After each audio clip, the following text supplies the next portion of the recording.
All right, sorry about that, everybody. I know that we're a little bit late to the show, but we'll give a little bit of time for everybody to get in. Thanks, everybody, for coming in. And as we starting up here, like I said, I think I had the wrong date on it, and I think that was the issue. It's actually scheduled for yesterday for some reason. So, I put it down for 27th, but it's actually today, so we'll give it a little bit of time for everybody to find it here because we posted it up. But, yeah, no, like I said, TikTok's been great. I mean, especially as a new shop. I mean, and like I said, even the Black Friday deals, the coupons they had right now, you know, everybody was saving money for Black Friday, and I know why I didn't really do it is because there were so many deals on TikTok at the time that, Felt like 30%. Black Friday the entire week leading up to Black Friday. Yeah. You know what I mean? It's felt like Black Friday for the whole month almost. Oh, it did. That's what we were laughing. I mean, it was literally, Black Friday starting on, well, isn't it even the week before, I think it pretty much started. So, hey, Drew, thanks for joining. Yeah, I'm glad to hear TikTok's going well for you though. I know that it's been the biggest surprise of the season for me. Like I didn't plan to sell on TikTok at all until basically all those deals started coming in, and I considered buying on TikTok. Yeah. And the minute that I considered buying on TikTok because the deals were that good, that was when the switch flipped, and I was like, oh. Yeah.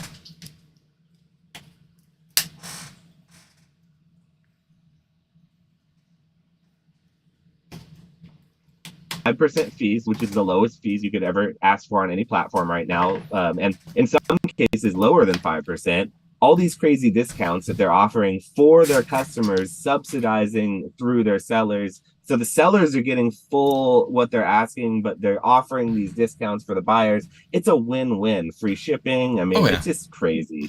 I hope it can go on forever, but I know it can't. Oh, I know. That's the problem. And I mean, that's like we were talking. So I got interested in it when I had the Choose Your Path, and I do want to get back into that. I need to start doing that like every other week or at least once a month, getting back into Choose Your Path. I always love that series because it's interesting to hear the information you get. And I did that Choose Your Path where we talked to Zard Hunter or Charizard Hunter on here, and he's just strictly TikTok. Everything, he's got a small presence on YouTube. He's huge on TikTok. I know. He's gigantic. I saw him when I started selling there. I started seeing his stuff. I know. I started like scoping out, and he's a huge seller on there. He is. He's a freaking whale. I know. He's a whale on TikTok. He started. Yeah. It sounded like when talking to him, he was on TikTok and he started pushing like just the TikTok content because he thought there was more opportunity. And like he said, then the shop became available and he jumped into the shop right away. And he said, he said straight out, you can't beat it overall. He said the low fees. When he started out, there was no fees. So when he started a shop, it was you get the 90 days with no fees on selling and all that. And that's the reason that I started looking into it more was because I was like, holy crap, if I get even 90 days with a shop with no fees, how much income can you generate or extra income or extra on these, Pokemon products can you generate just by doing that? And that was where it was kind of interesting. And like I said, it was really talking to him was really the reason why I decided to even invest in, look into it. And once again, great. It turned out really great overall. I think that it was awesome. The awesome timing, number one, that I got my shop about a month ago. So it gave it enough time to start getting visibility. I had some sales go through. It still takes time. It's like anything. You have to kind of plan ahead, and that's why I was trying to push to have it ready by mid-October. So I was with the goal and the intent of hitting that Black Friday stride. That way I could get some sales out. I could get things moving. I could get those things going and then get that Black Friday stride to where the visibility's there. Because TikTok is just like any place. If nobody's interested in your stuff, they aren't going to push it out. So you're not going to be seen by anybody. But if you have things that people are looking at, maybe not quite biting on it, but they're at least looking at it and you're getting those views through your store. And then on top of it, the stuff you do sell, you get good ratings and you make sure you follow all the rules and get all them. If you work on the backside of the shop, you get those green checks on all those things. Then TikTok pushes you more and more. And it seemed like I'd do a fulfillment order and then they'd push more. And then all of a sudden I get more sales right behind finishing the last fulfillment. That's why today I was pushing to try and get that fulfillment done is because I know there's still a couple of those coupons I think are good until tonight or tomorrow. I know that they're going like Tuesday or Wednesday, the or Cyber Monday. They'll add more. I'm Oh yeah. almost positive that when those expire, they're just going to add a new round of like Yep. holiday discounts. They're not going to let up because the No. minute they let the foot off the gas, they're going to lose some buyers potentially, and those potential buyers are making them money. And I Mhm. think they're also getting that buyer what do you call it, confidence when they Yep. make a purchase, and that confidence that TikTok, I think a lot of people, like, I don't want to say they're boomers, but they feel sort of uncomfortable with TikTok because it's like a Chinese government run company. It has like all this political baggage associated with it due to the last few years or whatever. And it's just got all this weirdness that a lot of us older folks, like in our 30s and stuff, we probably aren't comfortable with, as opposed to like eBay or American run company or something Yeah. that we've been using that we're already ingrained with. But like getting over that and like getting through those hurdles and becoming confident and getting that uncomfortableness to go away by just like providing such good deals that even us boomers are willing to make TikTok accounts. Like if you're getting us with TikTok, then damn, it's gonna be a reckoning for us. So Yeah. for sure, it's great that you had Zard Hunter on so early, because honestly, that was like so much earlier than like most other people. Yeah. I started and they weren't offering the free no 5% fees for stores anymore. So I have a 5% fee from the get-go, and that's just gravy for me anyway, because I'm used to 15%, for like Yeah. eBay fees. So that's not a big deal. But it's just so cool that you got to talk to him that early. So you definitely are on the up and up for that. So like that's a huge shout out for your Choose Your Path series. You're providing really, really good information very early if you're watching those things and taking at least heed of some of that advice. So shout out to that. Yeah, and I mean, I took his advice, and like I said, I started building a following there, and I mean, it didn't take very long. Honestly, if you just post like 3 videos a week, I didn't push it extremely hard. I mean, I could have definitely pushed like every day, slam a video out there trying to push through. You could really use like that. They have the TikTok promote that really push where you could get a ton of views. And actually, I've done that on pre-Black Friday sales stuff. I did use that. I was like, okay, I'm making extra anyways. Why not put a $10 ad out there and promote these views? And it's $10. I get it, but it's promotional funds.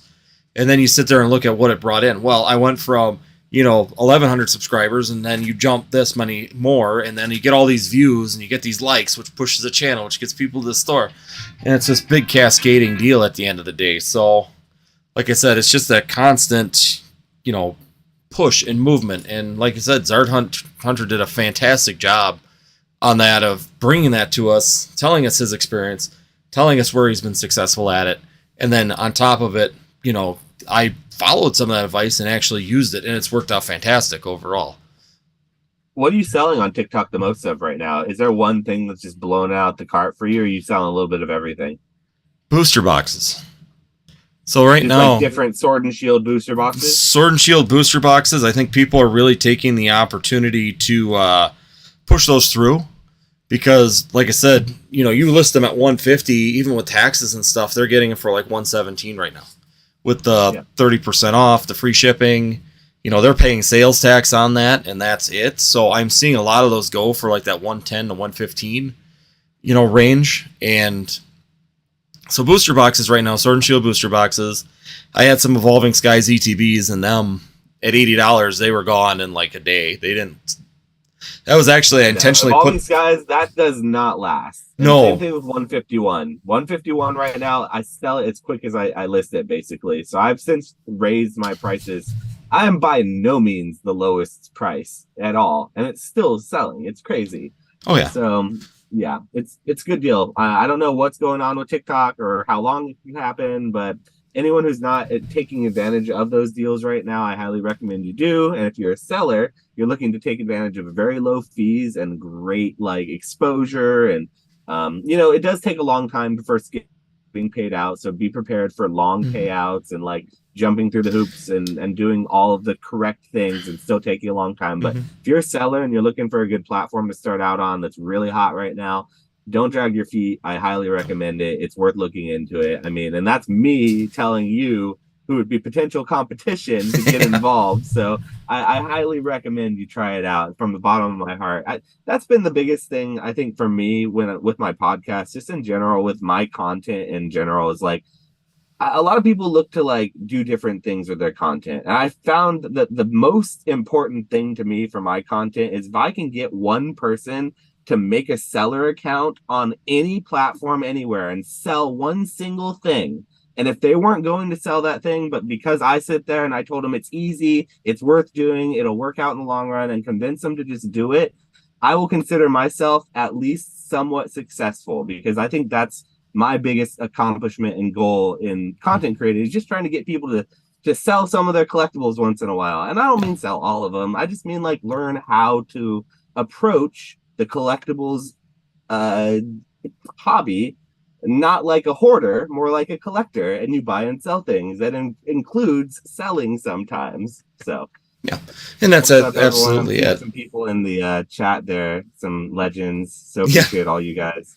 I was gonna say, appreciate everybody coming in. Thanks for joining in. Once again, we're just gonna be talking about pretty much the state of the Pokemon market. Like I said, there was some things that when we did our Choose Your Path about a year ago, this was before we had all the information of even Scarlet and Violet. You and I sat down and really talked about it too, which was something I really wanted to backtrack on, is because the things that changed and the way that things are, the way that we thought it was going to going to Scarlet and Violet, I don't think panned out at all for what we were kind of expecting when it came down to our discussion in there. Because, I mean, overall, it's just really crazy. But, yeah, like I said, thank you guys, everybody. We'll see you coming in. Fantastic for you guys to be in here once again. Awesome for you guys to join us. Please share it to people that you might think they're interested. Of course, we got Josh here going to be telling his knowledge. And then, like I said, we're talking about TikTok right now. Because, it's something that, and it's one of those things I'll tell people, and this is what Zard Hunter told me too, is the shop is available. The shop, it seems like they're still going to run this promotion where the first 90 days you can get no fees when you start up. They give you a chance to get going, and they really do promote your shop. They really get you going. Like he said, I do know my first orders, it was after it's delivered, you have 15 days before you get paid out. That's one of those things that's just, it seems like a long period of time, but even now with the amount of sales that I've even had on TikTok now, I'm already down to 8 days, and then it gets down to 5 days. And then I think when you hit 500 sales total, I think it's down to like 3 days. You got one of those beasts. I already opened it up. In the chat asked what I did with my classic collections. I opened one of them, and I actually just bought another one today. My distributor had one left that he could sell me, and he's like, "You want it?" And I still have another one that's sealed that I'm considering maybe opening. I wanted to because the cards look so good, and the first one that I opened, the cards look so good. I got like probably 22 to 23 of the cards that I think would be solid 10s that were gradable out of the whole decks, and all the rest I can sell off as singles. And like the box itself, they're beautiful sleeves and beautiful deck boxes. Like there's no way I can't sell those for like 10, 15 bucks each or something locally or whatever. So I really don't want to ship it. So I think I might open my second one, and I might with my third one keep it sealed, and I might buy one more if I get the opportunity to as well, because it just depends on if I open my second one and I like the quality. But I want to know, chat, did you guys, and you, Andy, did you get one of those classic collections, or did anyone in the chat? I was intending on it when I saw the Japanese prices at $250. I was thinking US would be $200, $250. But when they got listed right away for $400, it just instantly turned me off on it, just because, I sat there and said, I'm going to pay $400 for this, and then I got to break this thing down if I want to try and, keep one for myself. My intention was to buy one for, like, I have a game room where the kids have the stuff, and Jacob and I play a lot of Pokemon, so I kind of wanted it as kind of a cool little, because I have, like, fancy chess sets, like stone chess sets and all this other stuff. I thought it'd look really good as just an accent piece in there to have an actual leather bound, professional looking battlefield for Pokemon and stuff in there. Just look a little bit more in touch with the room versus just a play mats that we usually use. It's nice too. Like the box, like the actual game board, it's like a felt, really, really nice. Like the deck box is the leather. But I don't know if I would ever see myself sitting and playing the decks though. You know what I mean?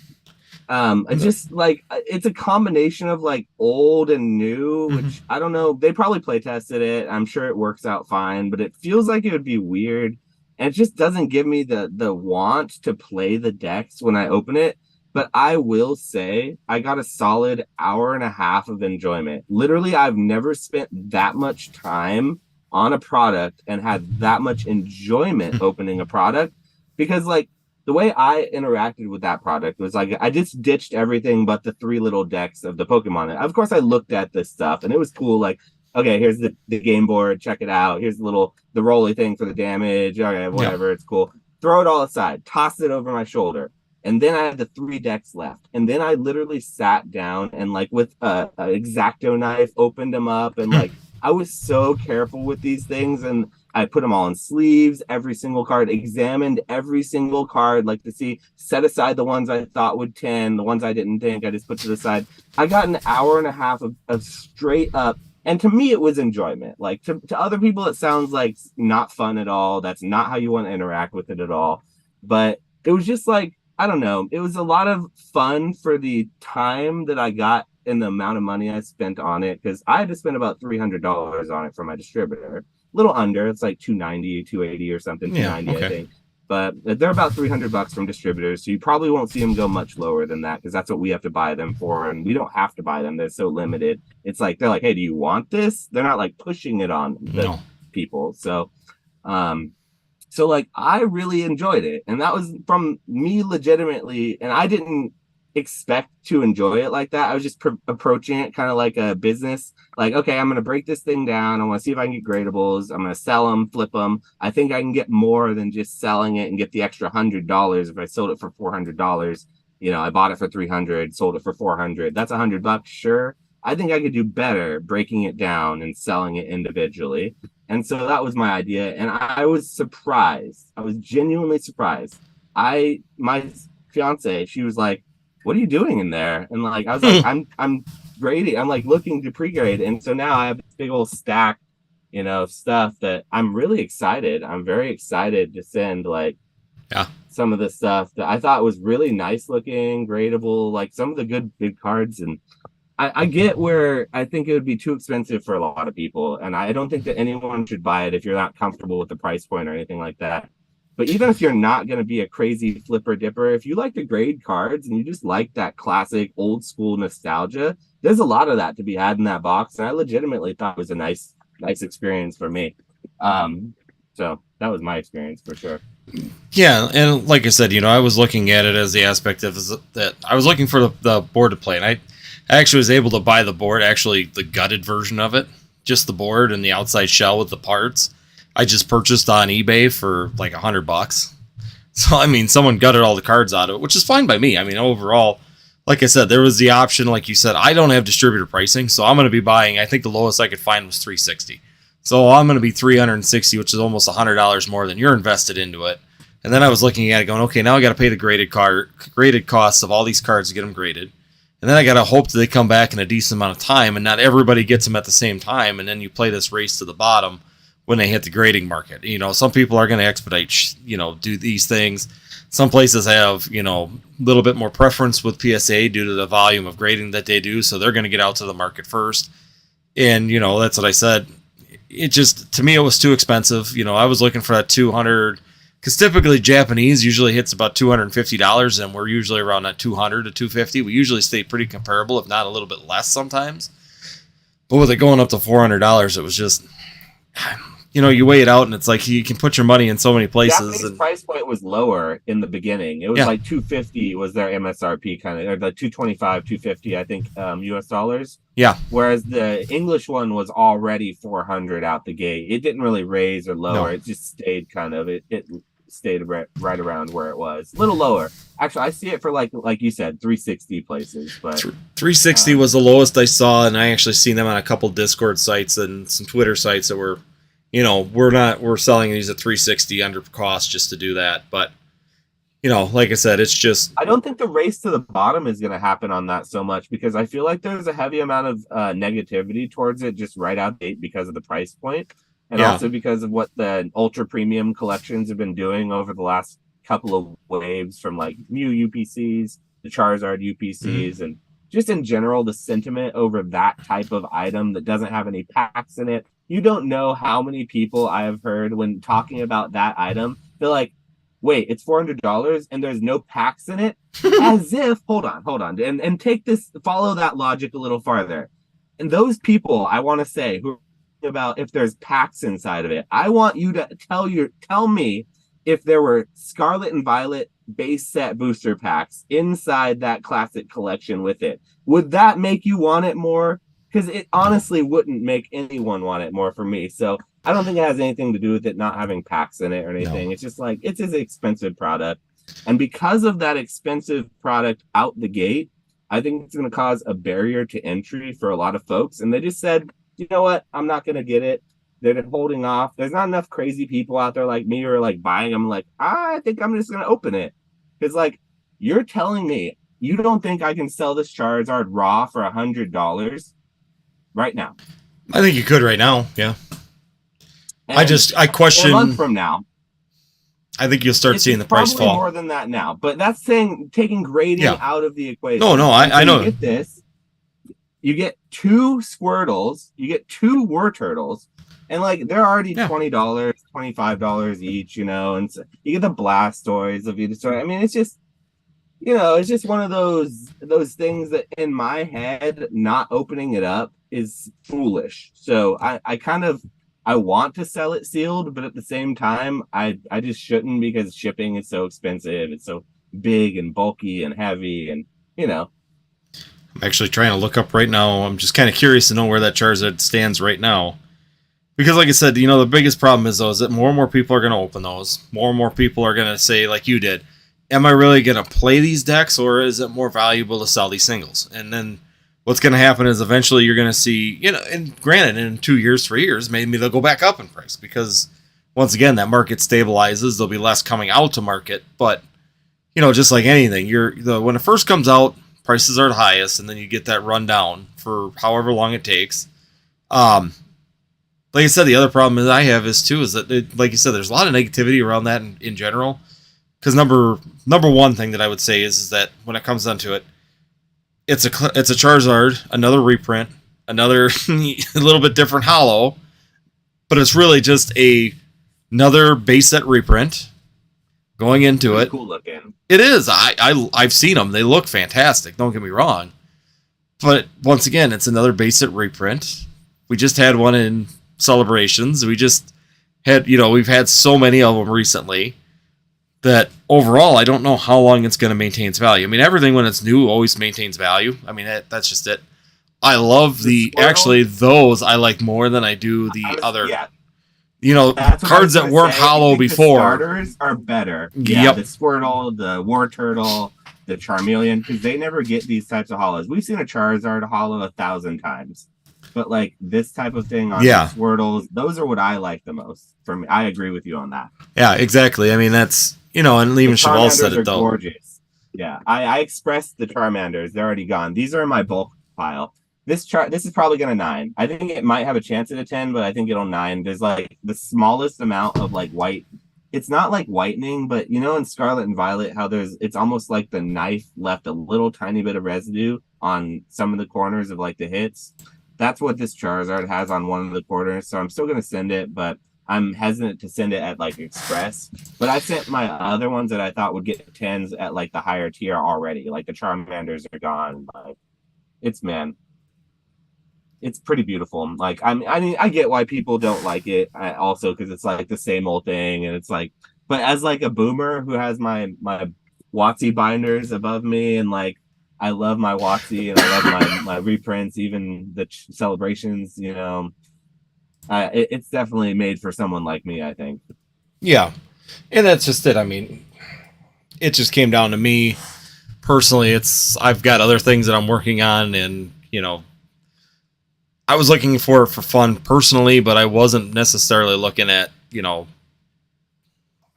I was going back and forth. It's just it just depends on how much you want to go into it at general, I guess, and how much do you want to risk at that point. And my thoughts were, I was trying to work with TikTok too. How many other items for $400 could I stock a store with and potentially flip 50%? More. Plus it's not moving. Like that thing I have listed on my TikTok for $400, nobody's buying it. No. Like nobody wants that thing. It is not a popular item. That's why I don't think that the race to the bottom is going to happen with this item. Like you're sort of implying potentially. I think this may be one of the ones that we might see jump a little bit because there's not enough people who are buying it and like putting it onto the market. And then when we see those first few auctions maybe go high on PSA 10s of it, and when it's a little bit harder to get PSA 10s because English quality has been sort of lacking lately. I do think this quality was better than the typical Scarlet and Violet set as far as mine was concerned. Maybe others were different, but it does look a little better quality than what was like in the rest of Scarlet Violet. So I was thankful for that. But definitely interested to see what happens with it. I don't think it's going to follow the traditional trajectory. I'm still bullish on it. I don't think it's going to move quickly, but I'm still pretty bullish on it. Yeah, I mean, I could definitely see, like you said, I don't know if it's going to fall as drastically. You know, what I mean by race to the bottom is it's going to get hit a low point eventually, but yeah, I don't think that we're going to see it drop, you know, like the PSA 10s. If you were to get them graded, get them back as PSA 10s, do I see them dropping, you know, 70% of their value in the next 6 months? Probably not, but I could definitely see them dropping 30, 35% of their value, you know, once all these 10s hit the market. And even the singles, as funny as it sounds, like I can't find any single Charizards for sale. So yeah, they're really rare. Like I saw them selling for auction a couple days ago for like 150 to 175, like the few that went on auction, and it was all over the place, and they didn't look like they were great copies even. So like I don't know what a good one that would actually look like it could tan raw what that would go for. And the fact that you only one in each $400, and that's the one card everyone wants, leads me to believe that not a lot of those are going to be extra on the market, you know? Yeah. Because, see, here's one that went for auction yesterday. It finished, and it was $148 for the Charizard on that one. And then right below it here is one a little bit further down. It's $182. Then I go down a little further, and here's one for $110. I mean, so, I mean, they're just kind of all over the place when you're looking at the actual value. And some of them Japanese ones are actually going higher. One card. That's one single card from the $400, and then you said that the box itself goes for $100 without the cards, right? So I'm doing the math in my head. So if I can sell the box, whatever all that crap for $100, and then I could have one card that's selling for between $100 and $200, like that already makes the math pretty easy in my head to just be like, okay, just open the damn thing. Yeah. So yeah, it's pretty interesting. Well, just so you know, I just looked at what I paid for the guts. The guts actually cost me $63. Okay, so not $100, more like $60. Yeah, so $60 for the. That's something, you know. I thought it looked, but there was a couple of them a little bit higher. But I ended up buying this one. I see it's $63. I'm just looking at my listed items here. So, but yeah, I mean, but still $60. You're looking at $150 Charizard. Blastoise right now is at $90, and the Venusaur is running $72. The Blastoise is at $90. Yeah, bro, this is a slept-on item. I don't know why this thing is not more than $400 just based on its components. You know, the funny thing is, this is a situation where the singles might actually do better, just because everybody sent them out for grading. Yeah, you know, just by big. No one wants to ship that thing. Yeah, I mean that's. So, yeah, there's one Blastoise here. Well, I guess one was 93. Here's one a little bit further down. So, this one here sold for 62. So, I guess they're between 60 and 90. So, still, if you figure $75 average on it. 75, 150. I mean, yeah, plus the guts, plus I didn't Venusaur. The Charmanders are $20 each. I know Charmanders are 20. A few days ago. And there's two of them in there, right? Yeah, and the Squirtles can't be less than $10. No, I think guarantee so. The Squirtles are like $20 too. Yeah, let me see the Squirtle. Squirtle's got to be 15 or 20, you know. Oh, I'm sure. I think that the Charmander and the Squirtles would be more desirable. Like those might be 30 even. I might be tripping. I might be, you know. I actually can't find any Squirtles listed right now. Everyone wants them. Ain't no one selling the Squirtles. Japanese one is $11. Okay, so they're out there, $10, $11 then, it sounds like. It seems like the English and Japanese are staying pretty comparable between each other. So, yeah, I would probably think that they're going to be right there, 10, 11. But like I said, there's just so few listed. Which is Yeah, you where, only once get two in the again, deck. are you potentially missing the wrong market by running the grading? You could actually potentially make as much, on the singles ungraded as the graded, unless they're Well, think tens. about how those are going to do graded, though, Andy. Think Oh, about how yeah. good those are going to do graded. Oh, the first tens are going to come out, and I said I should do that still. Put up a scoreboard to see what do we think that first one's going to sell at. Can you imagine the first black label? Oh man, that's gonna be so crazy because the black label is gonna be hard to hit on the English one because the quality is gonna be obviously lesser. So the people who are crazy enough to send it and actually get it is gonna be few and far between. I think that'll command a big premium. I like the yellow borders. Like I'm a big fan of yellow borders. I've been saying this since Scarlet and Violet changed to silver. I said it long before. I don't like silver borders. It does not remind me of my childhood. No. I am a WotC boomer child who grew up on base set, Team Rocket, Jungle, all that stuff. Mm-hmm. And that yellow, that cartoony yellow border is what makes it a Pokemon card to me. It always has. And when it was back in the old days, it was that gold border that they had, like the old Japanese. And I could settle for that. Mm-hmm. But the silver border, I've never liked. I also don't like the heart gold, soul silver washed out border kind of thing. It always made it look like it was sun faded to me. But like I really miss the yellow borders. So the fact that we got those on these cards and we didn't get like a crazy silver border or like a holographic silver or holographic whatever like the Japanese, I'm kind of okay with that. I liked the Japanese one a lot though for what it was. So like I like that they're separate in this particular case, but it does look kind of pixelated, kind of like the Celebration Charizard does. That hollow pattern is just kind of pixelated-y, and I really do appreciate yellow borders now, especially since they took them away from me, my boomer self. Yeah, and I always said there were certain cards I always thought that they could mix and match in English. Definitely keep the yellow borders on like the commons, the uncommons, some of the, but there were always locations like some of the trainer gallery cards. I always wish that they had the silver borders because overall, cosmetically, they look better. For example, the Galarian Articuno, even the promo card in English versus the Japanese one from VMAX or from V-Star Universe, it's a just flash. Yeah, I've got that card. I haven't graded yet. It's on my list to grade. It's for my personal collection. But yeah, that card with a silver border just pops. The Hoot Hoot, the English Hoot Hoot versus the Japanese Hoot Hoot just does not do it justice. The yellow borders just did not look good on a lot of the trainers. But like you said, the nostalgia factor of it, personally, they could have blended it a little bit better where they still kept the yellow borders for a majority of like the normal cards. Even the regular hollows kept that yellow border. And then when you went into like the trainer galleries and the, even like the fancier cards or the higher end cards, they definitely could have worked on that. I personally think the best thing that this whole era, Scarlet and Violet, has given me is the hollow borders on the promos that you get in the blister packs. The silver hollows, the Cosmos hollows. Mm-hmm. That is the best thing because the poster box from 151 with the Charmander, Squirtle, Bulbasaur. Yep. Chef's kiss on that. Thank you, Pokemon. Thank you. The first Growlithe, I remember, that one right there.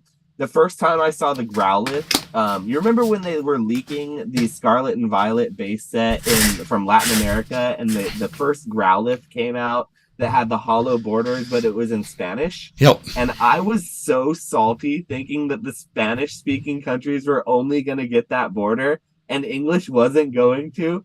And so I was so mad at Brazil in that moment, because I think it was from Brazil. I was like, screw Brazil. They don't deserve it. We need those hollow borders. I'm moving to Brazil. No. Yeah, now I'm okay with Brazil. Brazil's cool. We're good. We're all good. We're on the same page now. We're good to go. For a minute, I was ready to go to war. I was definitely ready because of the hollow borders. But now, I think now that we got them, no one talks about that either, and they're so cheap. Like, is anyone else going broke buying those on TCG Player? Like, I thought that those would go a lot higher in price than what they are, but I still think I looked the other day and I thought they were like even the Charmander was even like $1.25 for the promo on that. Nothing, man. I mean, it was nothing. like the Abra. Like I have so many of these Abras. Oh, I know. The I love the Abra. Abra. You know, I just keep them all because I love them. I literally love them. Like I'm not gonna sell them. I'm just gonna not for $1 each. Are you kidding me? No, Yeah. these things are like beautiful. So, but no, I mean, like I said, that's just some of the changes that we've seen. And I mean, like I said, when we talked a year ago, I was just kind of, like I said, I was talking about it yesterday, how I keep hearing, this I call it a toxicity, but realistically, there's a lot of negativity pushed towards Scarlet and Violet being this horrible thing. It's not helping the Pokemon Company. We're having all of these issues. Let me try to see. I think my volume's a little low. Let me try to see if I can increase mine a little bit. I can crank yours a little bit more here too, and I can turn mine down a little bit. Let me know, Chevals, that's better if I crank. Oh, let me do this. Crank the wrong one. There. Test. I kind of try and balance them out on my end, but maybe I'll go a little bit under on my end. So. Yeah. Okay. So mine's all up all the way. So there we go. Hopefully that's a little better. Yeah, I got Josh's cranked. I mean, I got the guest sound completely cranked up right now, so. Okay, so tell us in a minute if this is any better. Mine's all the way up, so hopefully maybe I'm just not talking into my mic a little bit. There you go. You're a little bit louder there, so. Yeah, I think I was just talking outside of. Let me move my mic, actually. That would probably be the better idea.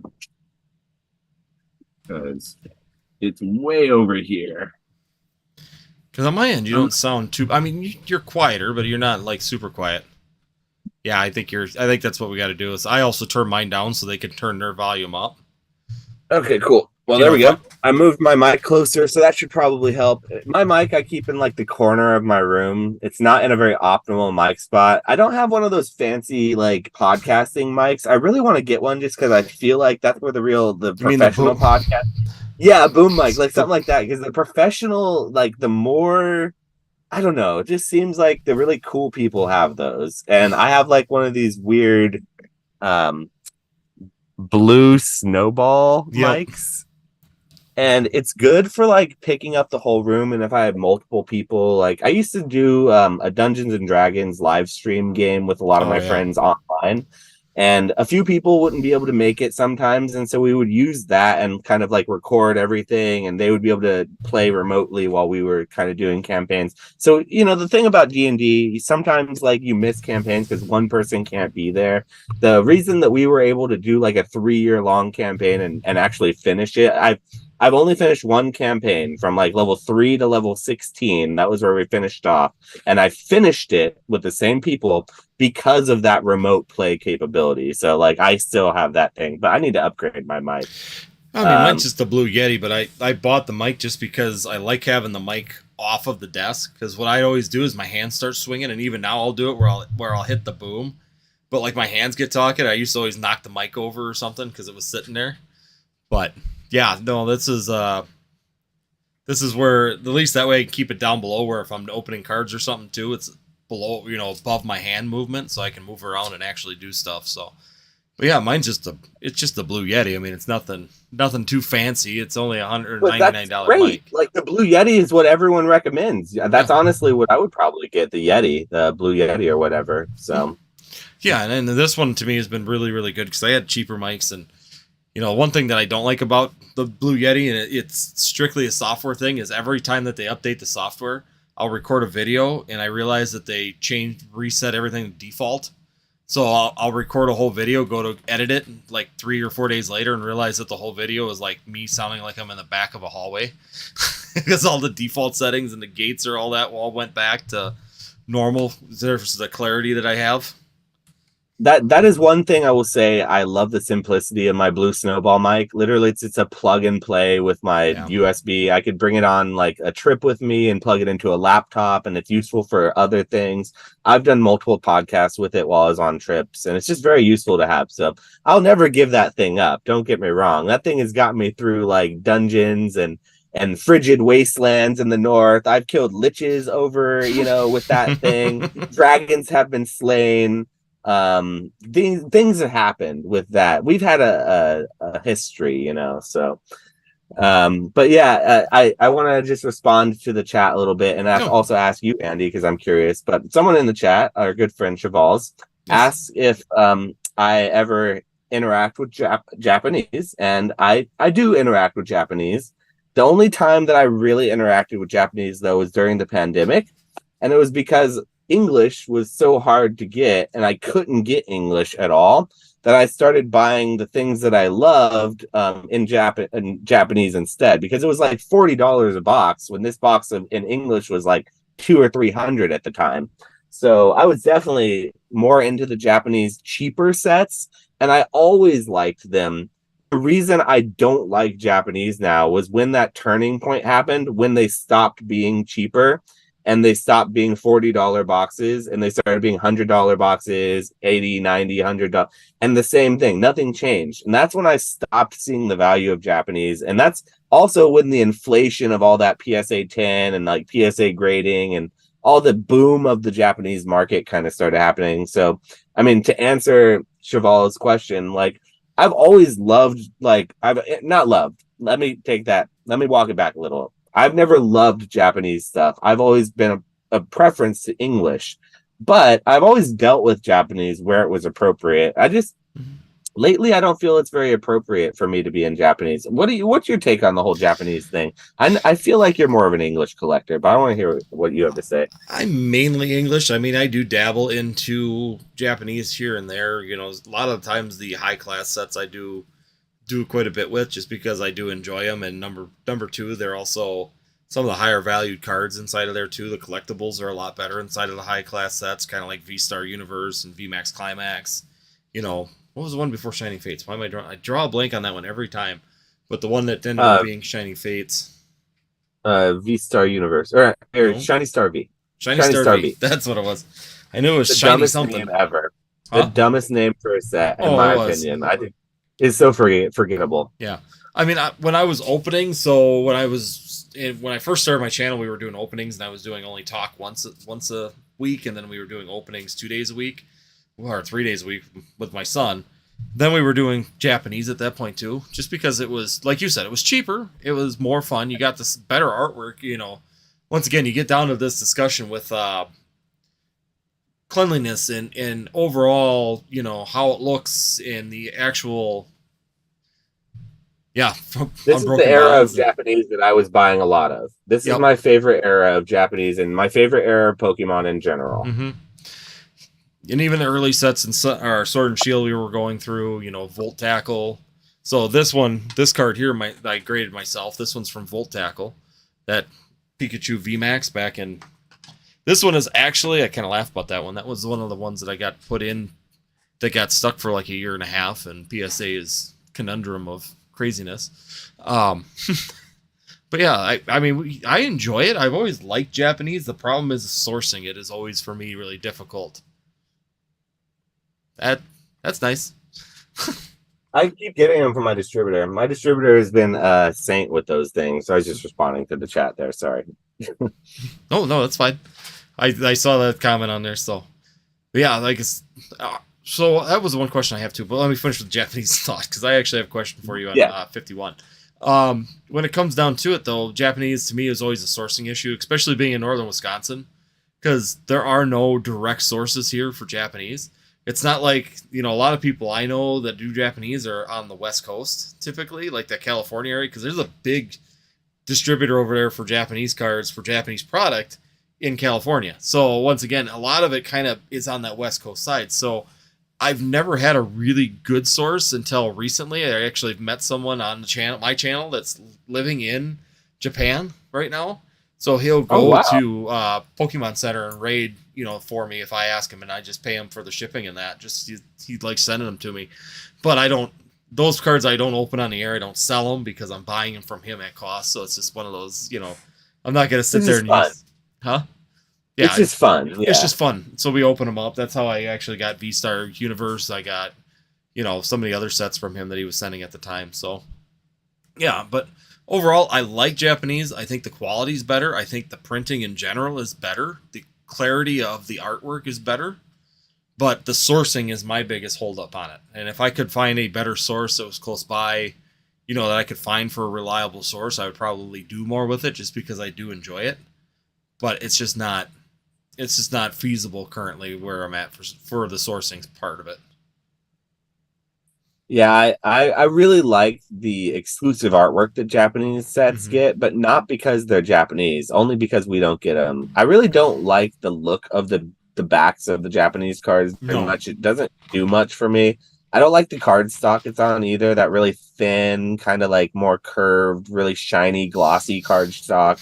I'll admit that it grades better. I just don't like it. So I'll die on this hill. I'll always die on this hill. I think that a lot of people really, really enjoy Japanese stuff, and that's totally fine and everything. It just doesn't sit with me or whatever. But I do think though we're starting to see the quality of the Japanese because of how much printing is happening is starting to go down just a little bit Mm-hmm. compared to what it was before. Because I've been hearing a little rumbling because I don't do it with a lot of Japanese. You guys know that. But I've been hearing rumblings from my co-hosts on Cardboard Hands, Nick. He has to buy quite a few singles to get his fair share of good gradable ones before he has to move through the off centering, the little chips and nicks and stuff. So we're starting to see some Mm-hmm. of those like impeccable quality. The Yeah. reason why Japanese is so much more desired is starting to kind of falter in some regards. So like, will Japanese continue to be desired when it is the same as English in print quality? Because it seems to be inevitably moving that direction. Will it have those same level of distinctions? And I would gather to say, I don't know. So it is one of those things I'm gonna probably lose on, and I'll die on this hill. But that's the hill I'm on. And you're right. I've been hearing those rumblings too. I have a friend that's really big in the Japanese, and he said the exact same thing. The quality overall, even gradability of them, has gone down because, like he said, you would send 10 Japanese cards in, and 9 of them would come back tens. He said now Or it's 10. Yeah. or 10 for 10. You'd go 10 for 10 if you looked at them over. It was 10 for 10, almost 9 for 10 or 10 for 10. He said now even with going over it, he said first of all trying to find enough cards to get, when you're really looking for it, trying to get as many good cards is difficult. And he said it's either A, PSA is grading them harder, or B, they are having some more quality issues. And he said centering has been off a little bit more on them.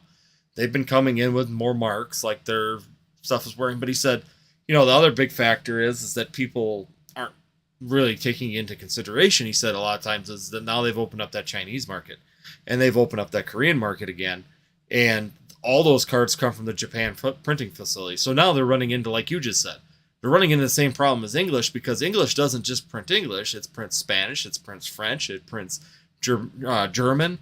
It covers the UK market, the Canadian market. So the amount of printing that the US factories were doing was considerable. So that's where you lead to quality issues. The more you're trying to push out, the faster to meet the set release times is going to cause that factor. And now Japan's running into the same problem. That Japanese printing facility now is trying to print double time for that Chinese market because they're releasing double the amount of sets in the same time frame as we're getting all sets. So they're trying. What they do start at the beginning of Sun and Moon. So they're literally trying to go from Sun and Moon all the way to where we are now in a year and a They're half. already almost caught up too. They They're are already almost, yeah. Yeah, but I mean they're double timing it. So in the last year that they've been opening that Chinese market, they've literally crammed all of Sun and Moon and Sword and Shield all in the that little And 1 year. their heart. Bless their heart for doing that too. Oh. Because just for me, I haven't been dealing with the Chinese market because it's been kind of a crazy all over the place thing. But just to see it all going out, and like sometimes I'll see like these Sun and Moon era cards, and I'll see them on my eBay or whatever, and I'm like, oh, and then wait, it's Chinese. It's just been a blast for the past for me to see it again, and I love it. I love to see it. Well, so I was talking to a guy who, about that. Just on a side note, because I did a video where I said, they really haven't changed much. They've reopened markets. And a guy got mad at me and said, well, they've never done Chinese before, and they've never done. False. They did Chinese before. They pulled out of that market because they did simplified Chinese, and they used to actually have part of that market for a long period of time through WotC, and then they pulled out of it. So there were 13, I'm trying to remember if it was 12 or 13. They did 13 different languages, I believe, in the original base set, the WotC era cards. So they used to cover 13 different markets. When Pokemon USA took over, they backed out of quite a few of them. There was also Legend Maker. Yep. I think there was a Chinese Legend Maker set as well Yes. that was a weird. It I was a don't know weird why one. that one's why that one got a Chinese like release, but it's a cool pack. I know it had like a Gengar on it and Mhm. it had some really cool cards in it, but that was also Chinese, and it was just really weird that how the release, Yeah. So Well, the problem is that they couldn't sell. So this is what my friend who follows way too much of this stuff. He said, the thing is that they could never get into the broad spectrum of the Chinese market. So they could get into specific towns and specific cities. So like Hong Kong, they could get into because that was still under British control up until recently, or Mhm. short term. It was its own thing. It Yeah, was yeah. its own little thing, and they had Right. simplified Chinese, so they were So running it that's where that came out, probably then. correct. So the original booster Okay. boxes like WotC were in simplified Chinese, and now the new boxes are in whatever their main language is. I don't know if it's Mandarin or whatever they've got a Isn't specific. it still simplified I Chinese don't know if it is. or I guess I'm not it's sure on that part of it. I just knew that yeah, I haven't bought any, so I'm not no, really yeah. I just kind of watch it, kind of like you said. You kind of watch it in passing just to see overall market, what's happening, just to be kind of in the loop, so you know if something big is going down. But realistically, I haven't really taken the time to really break that down and really find out all the details of it. Just because, once again, I have so much time, and I've got enough plays going on and other things that the Chinese market is not really one of them that I've sat there and gone, hey, I need to jump into the Chinese market now. Why not? I've got nothing better to do but try and figure this disaster out on top of it. So I want to put my metaphorical tinfoil hat on here. I have one somewhere, but I'm not going to go get You it. got to get the Mason's fedora. It's a fedora. No, mine's not a fedora. His is a cool fedora. That's super cool. He's a cool guy for that. Got to get a fez. Mine is just like a traditional tinfoil like cone hat that I made one. Because fezzes are cool. Yeah, Anybody knows where the reference comes from? Cool. Any of you nerds? Mason is a man of culture. Like he used to live in California, and now he lives in Kentucky or whatever. So he's been everywhere. The man has been all over. He's got both weird genres. He's got the California vibe with the redneck. Exactly. That's why he's such a weirdo, and we love him. That's why. But yeah, I want to ask your guys' opinion though. Getting the tinfoil cap on because. Speaking to the chat here, Cheval's talking about the quality of like not just traditional Chinese or whatever, but also of the lately Scarlet and Violet versus Sword and Shield. And I'm curious what you've thought about it. Obviously, it's bad, but have you tried grading any cards in it yet? Because I have not really graded a lot, but I've been looking very closely. Shout out to my friend Johto Jake. Johto Jake is probably a friend of the channel. And he's probably watching this at some point back, but he goes to a lot of local shows with me. He's a local in my area. He doesn't vend, but he usually will go and like sell, walking around to vendors. And I always hang out with him. And he's been showing me these very interesting pictures. And when he gets a 10 of Scarlet and Violet, he'll show me the 10 because he's still sending them. And there's some very questionable 10s. Like in the Scarlet and Violet era, things are getting 10s that never would have gotten 10s in the Sword and Shield era. And it leads me to believe that either people are blind at PSA's New Jersey place and they can't see anything, and they're starting to let things slip because they're going so fast that it's going too fast and they just can't grade. Or maybe just like with the Diamond and Pearl and Black and White era, I've seen so many EX from the EX era 10s that had white dots on 2 to 3. I can probably pull you a couple examples right now of vintage cards with white dots on corners. It looks like that they're grading potentially on a little bit of a curve, knowing how bad the quality is.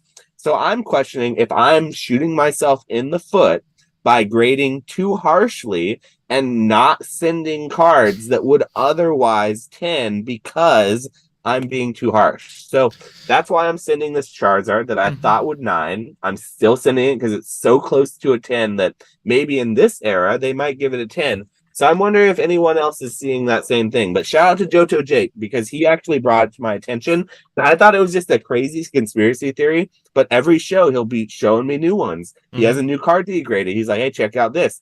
You think that's a 10? And I'm like, that's an 8, bro. And he's like, turns it over. Gem Mint 10, Scarlet and Violet. I'm just like, Mm-hmm. he's like, yeah, I'm trying to sell it because I want a real 10. And I'm like, good luck, dude. But I'm curious, are you guys seeing any of that, or are you seeing any of that? I have been seeing that, and even they were talking about that. I think actually Pokemon Knowledge was talking about that with the Pikachu with the gray felt hat, because they all have a damaged nick on them, or a majority of them all have a damage mark in it. And he got his 5, and he was questioning whether he should have sent them. And he said after seeing the 10s come out with that same nick, he said, I'm going to send them. He said, obviously, they're looking, once again, it almost seems like they're grading them with a curve. That nick is part of the processing, so since it's part of the processing, we're going to allow it to slide through and give it the grade that we think it, what it should be with that mark. Because now everyone has that mark, so obviously they're never going to get away from it. So do we just look past it? Like you said, put that little bit of the sunglasses on and kind of look past some of the defects to try and, because the problem is it comes down to a fact too for PSA. If you give all 9s and 8s, who's going to use you? So once again, they have to be a little bit smart on it and sit there and do it's mind games. I don't like it. And this is once again, personally for me, I have no value in grading. I know some people are grading fanatics and grading is the king, blah blah blah.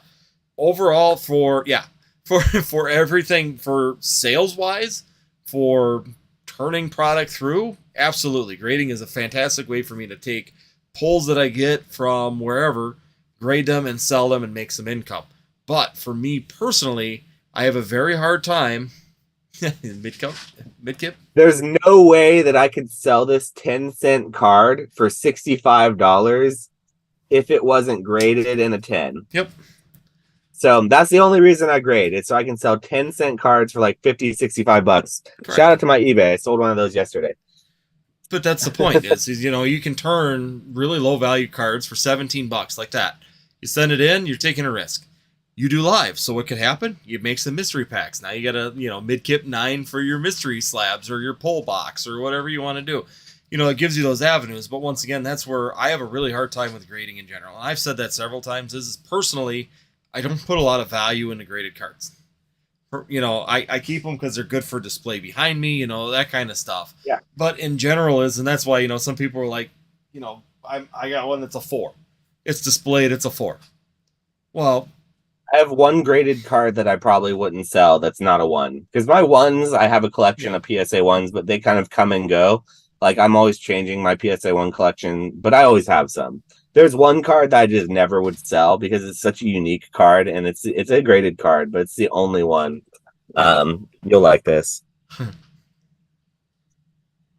It's just it's a weird one. Like, well, first of all, it's a Lucky 7 Chansey. This is a Chansey card, but Cam from G&G, I bought a card from him, and Cam drew this picture for me. So this is a card that I'm keeping, but he drew a picture of me and made it on a PSA 1. But this is my only card that I'm keeping. It's a PSA 7 Lucky. It's a Chansey, basically. I'll take it out of its sleeve so you can see it without the picture in front of it. But I don't like graded cards either, Andy. I'm right there with you. I strictly sell graded cards. Yep. Yeah. This is the only card, a Lucky 7, graded a PSA 7. It's worth literally nothing, and the only reason I keep it is because it's a meme of a card, and I like the drawing that Cam made for me. Yeah.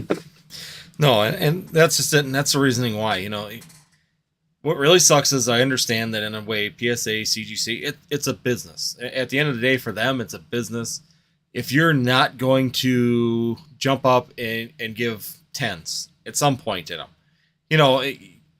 it's not like PSA has like a black label. It's not like they could do like CGC and BGS could never technically give that black label 10 to any of the certain or Scarlet and Violet cards.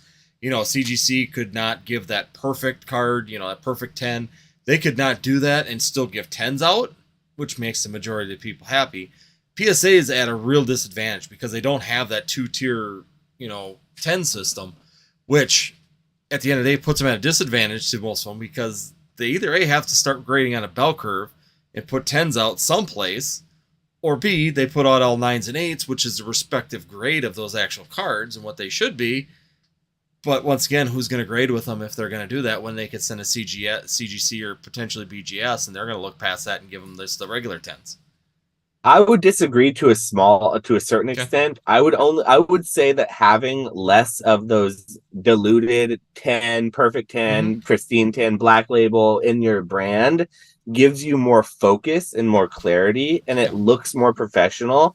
And I personally think that the other two are going to be constantly, because they have those other two different labels, trying to add a new next thing, and they'll never be able to get back to that simplicity of just a 10. No. So I might argue the opposite. I would say that having PSA being simplistic like that is potentially a benefit to them rather than a burden, you know? It could be both ways. I mean, it gives them less options on that 10 in general. That's the one downside is that if you're going to go by true standards, if it's perfectly centered, the edges are fine, no nicks, no cuts, surface is clean, that's a 10. But now you're letting cards go through, you're technically diluting the 10s, though, because they can't give a card a 10 with, they're giving cards 10s with the actual, a known nick. And like I said, I've talked about this on live, and I don't know if we talked about this or someone else. I talked about this with someone else, is that we look through cards, and it's like you could literally see every holo and every full art had the exact same nick right down the set. And that was in Paldea Evolved or base set. You could literally take the cards, and anything that had holo foil on it, you could see the nick right on the one corner. But I would say that if you spend enough time looking at any card, no matter what, you'll be able to find a flaw if you spend the time with it. Even a perfect black label card is going to still have a little micro scratch. It's going to be a little bit off center here, a little bit off center there. And I would potentially argue that a Gem Mint 10 is not a perfect card and has never been claimed to be a perfect card by PSA. No. And that the black labels are the only cards that claim, and the old CGC labels are the only cards that claim to be perfect. And I personally would find more fault looking at, or I guess I would be more offended as a consumer looking at a black label and finding a little nick on it than looking at a PSA 10, Gem Mint 10, and finding a little nick on that. Because to me, Gem Mint doesn't mean perfect. And I understand in my head that nothing's perfect. And I get that. But I get that it can get close to perfect. Like I can get it to be a 10, but not be perfect. Now, when you start saying something's perfect and you put a black label on it and you tell me it's perfect, then I'm going to look for the flaw. You're challenging me at that point. Yeah. So I see it slightly differently. Maybe I'm a PSA fanboy, I guess, but I've never been a black label lover, and I've never been a CGC 10 perfect chaser. I like grading services for their authentication and for their value that they add for their selling purposes, basically for the secondary market. That's always been my stance on them. And that's how I am, personally. If I'm getting cards graded personally for me, I've been using AGS, and I've said that before on other things. Ooh, interesting. The robo grading. I like the robo grading. Just personally, I don't like people grading my cards. You've got a machine that has no bias, technically should, if they get all the kinks worked out of it. I mean, they have to program machines, though, right? The way that the information is programmed in, it's programmed by a person to a certain extent, right? So the base logic is. So I worked in manufacturing for quite a while, and we had plastic films where we used to run Keyont systems all the time on them, something similar to what they're doing, where we would self-program. But realistically, that logic was programmed on one, basically you took one card and there's a logic. You have a learning logic. So what you do is you take a card, you place it in there, and you have one perfect card. You use one sample perfect card, correct? Or you use one sample. It doesn't even have to be of the card necessarily. So you don't necessarily have to do it with this specific card. You don't have to put that specific card in. What you need to do is you need to create a template so they could print and cut an actual perfect card where they can say, okay, if this is a common card, you've got the border, you've got the outside edge, you've got the corner radiuses, and you've got the surface finish that we're looking for. And then that you could program it to do that with different textures and things, so you can teach the computer what to look for on every single card. So it doesn't matter, it's a base logic that you teach. So this is, and like I said, I'm going back to my manufacturing world, and I don't know But if this is how they did it.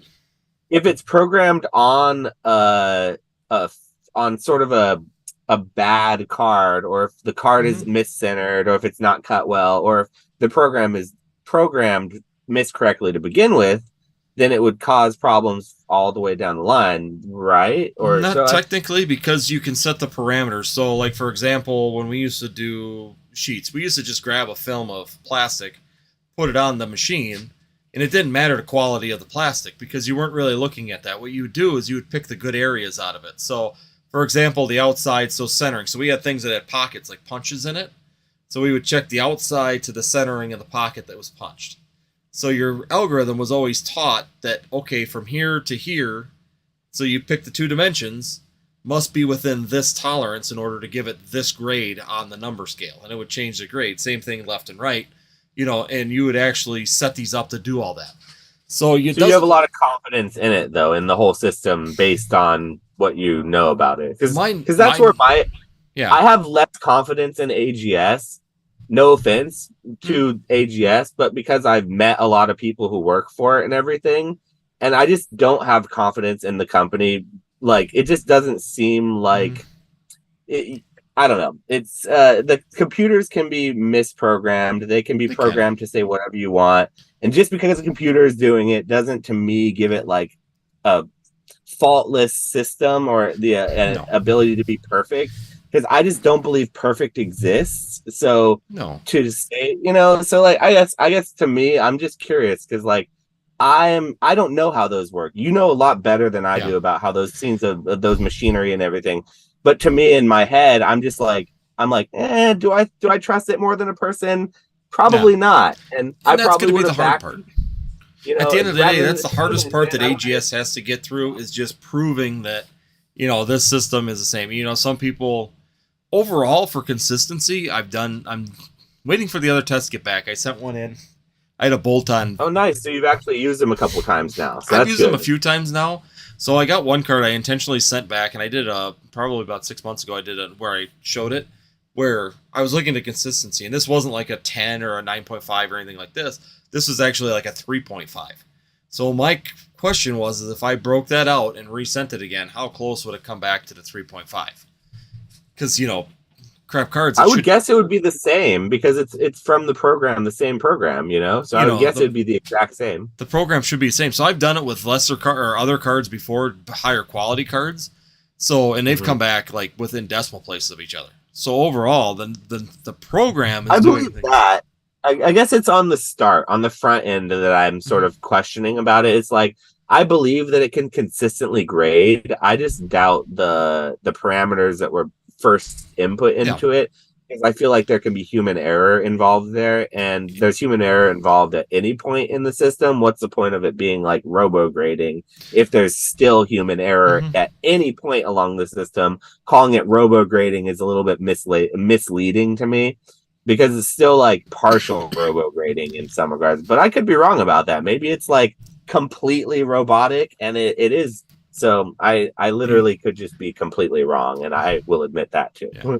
Realistically, if it works like a lot of the Keon systems and things that we used in manufacturing when we were watching these systems online, and I mean, they used to watch plastics going by at like freaking 35 miles an hour, and they were inspecting that stuff as it went by, catching every defect and, doing all this stuff. So it's pretty incredible the amount of technologies that can go into an actual inspection system. Once again, though, at the end of the day, like you said, your biggest concern is that someone has to program that robot or that vision system and what to look for. And technically, could they lie to the system? They could. It's always a possibility that you could do that. If someone were to go into the base program, they could always edit the findings. We always had that. Even operators would do that. But we knew that they did it. There's no way for us to do that. It's not necessarily, that's not as big of a concern as like the whole, like the manipulation part of it on that. So it's more like a mistake. Like a mistake could be made sort of thing, I feel like. And there's layers that I would feel like it would be I would rather have that human interaction to be able to catch those You know, mistakes, I guess. in the perfect example of this, where we could talk about that being an issue, and this is one that I don't necessarily ding AGS for it. I get why they missed it because PSA missed it, CGC missed it. Was the first edition stamps. The first edition stamp, yeah. And that's exactly what I was sort of thinking of. So I think we're right in the same place with that. And that's one thing I do put it on there that they probably should have a human look at that stamp, at least to verify it. Because the problem is that a computer, even a vision system, is not going to catch that that's not the correct stamp. You can't get that precise. Like a human eye can look at that stamp and go, something's wrong with the stamp. It's not right. The one thing that, some people ask too is that, well, why couldn't they just say, well, it's out of location? Because there's a tolerance for location. They put a circle for where that needs to be, and as long as it fits inside of that circle, they're going to hit it, and that's all that they're really looking for. The catch-22 is that, even the first edition stamps, if you put multiple first edition stamp cards next to each other, that stamp don't line up because that stamp was put on which sheet they're from. Yeah, correct. They all get stamped on the sheet, so it depends on which sheet it comes from. It's all very dependent. So even there's like a learning curve with that. So like you said, I definitely give AGS the pass on that one for sure. But that's the type of stuff that I worry about, and that's where I like. When I hear people being like, it's robo-grading, it's totally like seamless, it's like I just pump the brakes a little because like it's always there's the room for error in some places, and so like I just don't like anyone getting too confident on those because like when I look at PSA and CGC, I know there's errors and I'm not expecting it, but I'm not like expecting it to be a robot or perfect. If I'm going into it thinking a robot's doing it, I shouldn't expect any errors, and that's where I would start having this false sense of confidence come in, and I would start worrying. That would be, I guess, one of my concerns. And I could see that. Like I said, that's the biggest thing at AGS, and honestly, I'm personally waiting for PSA just to buy AGS. I honestly think that they're letting them develop this thing, and that's what's going to probably happen. One of the big three is going to buy them out. That's kind of my feeling. That's what's their best. Yeah. That's their best move, and you've seen it time and time again. They're going to let this little company develop it, and the second that the development's done to where they are, 99% confident that this robot is going to grade things correctly, one of the big three is going to snipe it. You damn well know that they're going to do it. For authentication, they're at least going to snipe it to see if cards are being resent and if they cared about that. I personally don't think PSA cares about cards being resent in or resubbed multiple times because that's just more money for them, to grade the same card 2-3 times, get that grading fee again. What do they care for? But that would be something I could see it using it for, catching fake cards or catching, counterfeit before it ever gets to the grader table. Because honestly, if your PSA grader gets a fake card in front of them, and if they grade that fake card on accident, if they don't catch it, that looks so bad for your brand. That does irreparable damage because then you got rattle Pokemon, you got Possum Butt, you got all these people jumping on you just because you made one mistake because they're waiting for it. And PSA doesn't want that. So like it's in their best interest to really catch that stuff before it ever goes to a grader's table. So absolutely. At the end of the day, that would be most beneficial for them to do that for sure. So I think it'd be the best case scenario for AGS if they got bought out by one of the big grading companies. AGS has got to be thinking it too. If I was designing this and building this equipment, that would honestly be my end game. My company end game would be either A, I'm going to become as popular as these four. So you're going to be shooting for that. Or my end game is that I'm going to become enough of a nuisance and have the technology where I am competitive, and they're going to buy me out and I'm out. And then they take the technology and they do it.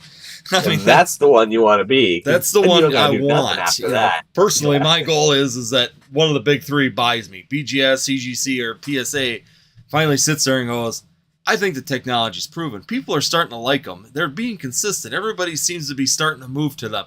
Well, we're going to go buy them out now. We're going to go, buy them out for $20 million and just be done. And then the guy who owns it's sitting on the beach with the Mai Tais for the rest of his life. He's ready for that. I've met the guy who owns it. He's definitely ready to be sitting on a beach with a Mai Tai. He was born for that, baby.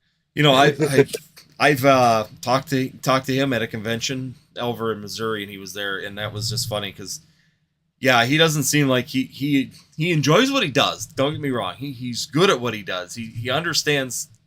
He's not a good people person. From my experience with him, Very young. It surprised me how young he was. Yeah, that was what really surprised me. He's very young, and he's not a people And person. there's no knock on young business people at all. That's No. not a knock at all. That's honestly a compliment. So Yeah. The fact that he's designed the system and came up with the technology to get it to this point, to where he found someone who designed the system. I don't know if he per se. I don't know if he's an engineer or not or whatever. I think he found it or he developed it. But I think he came up with the idea, and I think you're right. His, from what I understood talking to him, he has one of his friends was an engineer. Yeah, I don't think I could be wrong, but I think someone else actually he paid them obviously or did whatever it was. But I think they're part of the company too. Whatever it is. Yeah, I think they're part of the company too. Smart guy, and it just when I met him and talked to him, I talked to him for a long time at several conventions at this point. It just was very surprising to me, and I raised a few of my concerns for it. He kind of brushed them off or whatever. He seemed like he knew what he was doing. He didn't have any room for criticism or any whatever, so it was fine. But it was interesting, definitely, to hear and see the company and how it was, started and everything. Mm-hmm. So I think his best case scenario, though, would be being bought out and he's probably pretty close. I think he's getting close. Every single month, I think he's getting closer and closer to it. He just needs to advertise a little bit more like he's been doing and drop his prices so he can get more market share so that people start seeing his slab and recognizing it and everything. Yeah. And I think that would really help their company. So, I mean, that would be a really cool thing to see if that happened within the next couple of years, we see that buyout just because we would have seen the whole process from start to finish. Well, yeah, that's just it. And I mean, you'd see it from concept to company to becoming successful to being integrated into, one of the other whatever companies. PSA is going to do with it or whatever. Yeah, exactly. Yeah. Or PSA will just bury it because they don't want to see it.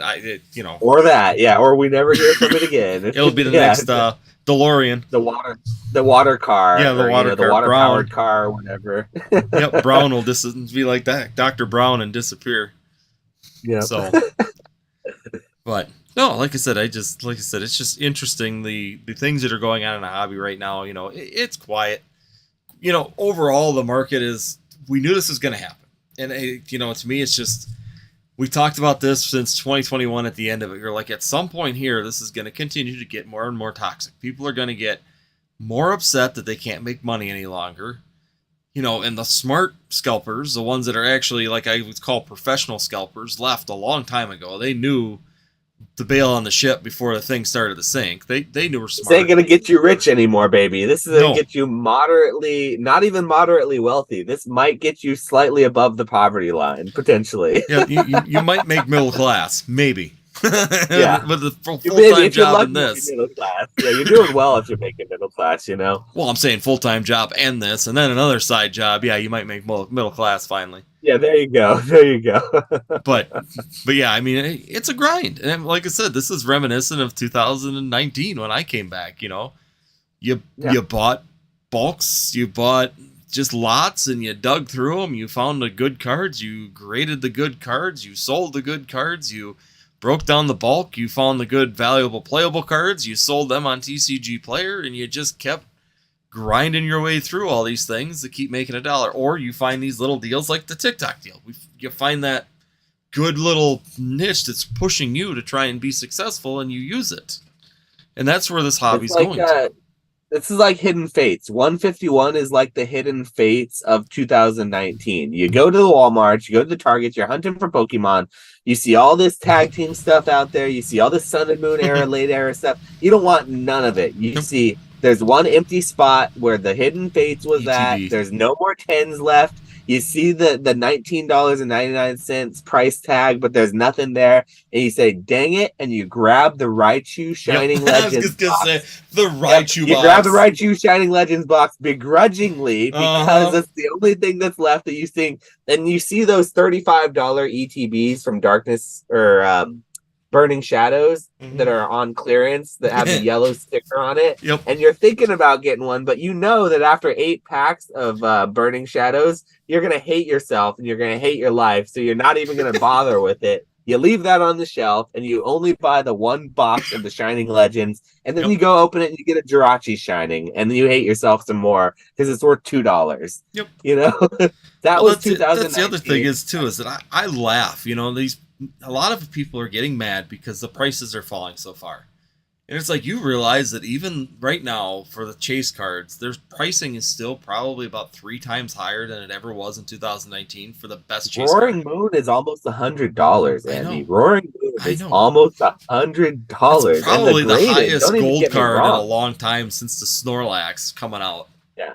But it's players are pushing the hobby right now. It's exactly what's happening. Is we're seeing the players actually pushing the market right now, and all the collectors are just sitting here like, what's going on? I don't get this. And they're like just buying 151 with reckless abandon, while the players are buying the Paradox Rift, they're buying the Paldean Fates, the Ionos. You're seeing all these $12 Inte Vs. You're seeing some crazy movement on bulk cards. Like, and nobody's opening this new product because nobody likes it except the players who need it, basically. So you were just seeing, like you said, a little a retrace back to what's normal now.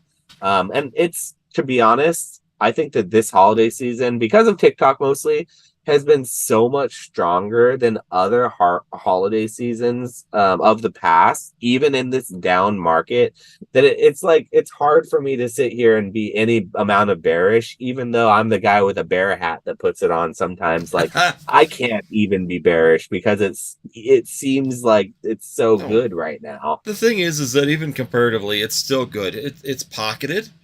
It's, you know, it's not just a given. You're not going to go to Walmart and go buy 10 Obsidian Flame, take them home and flip them for, you know, twice what you just paid for them. So if you paid $347 for them, which is, by the way, a fantastic deal for packs right now at Walmart. It's not bad. It's really just like MSRP retail. That's not bad. Well, I mean, that's right off the shelf, $347. That's less than MSRP right now for those particular packs. So once again, they're trying to push them. They're trying to move. Once again, we're seeing what I always said. I always laughed. I miss clearance Pokemon because there was those sets like, you know, Paldea Evolved. Do I want to pay, you know, $4.99 a pack for Paldea Evolved? Not really. Am I willing to buy it for $3.50?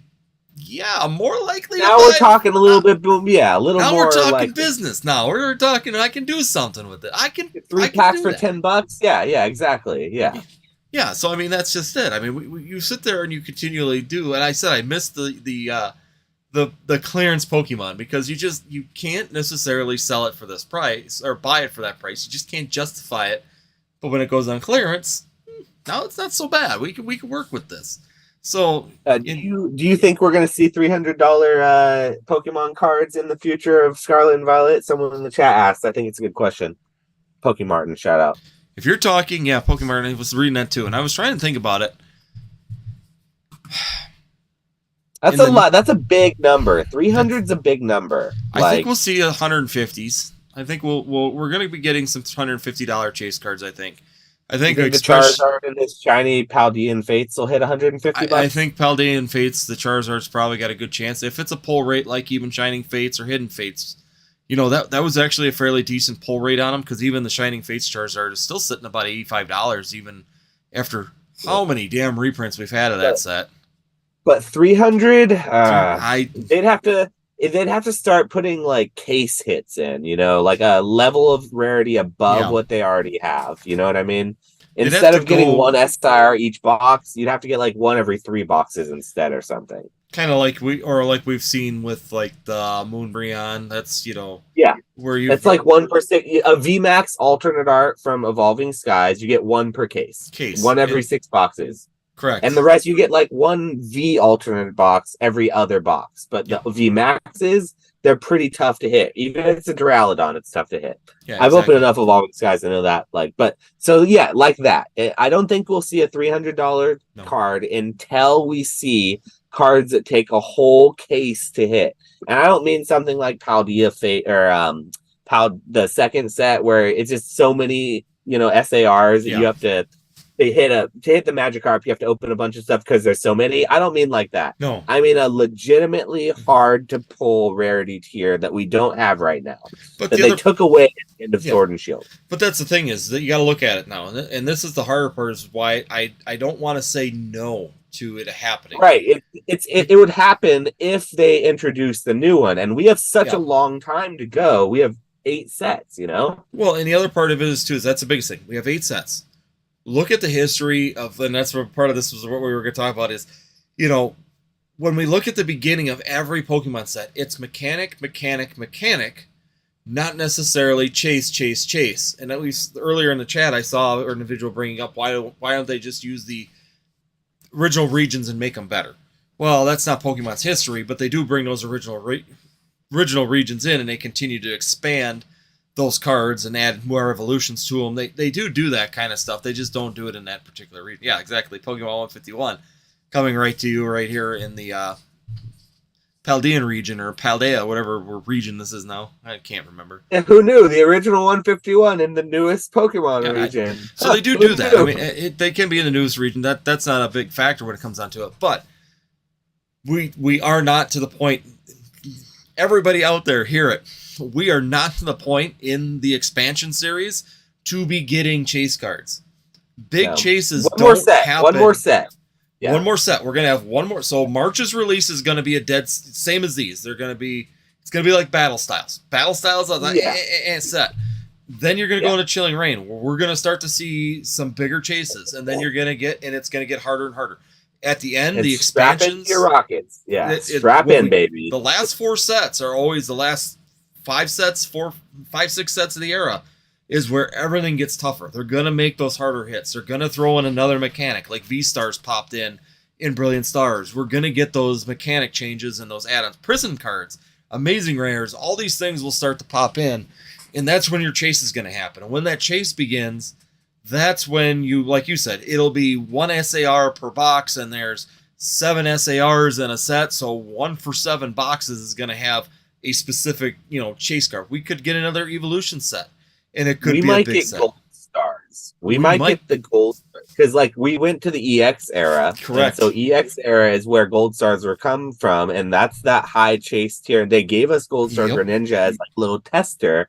So we may get the equivalent of gold stars instead of alternate arts. Like, they're like, oh, you guys got alternate arts in Sword and Shield. We're not going to give you the same shit. Nope. We're not going to do the same thing. You guys are going to get something different. You've seen it before, but I think you're going to like it more.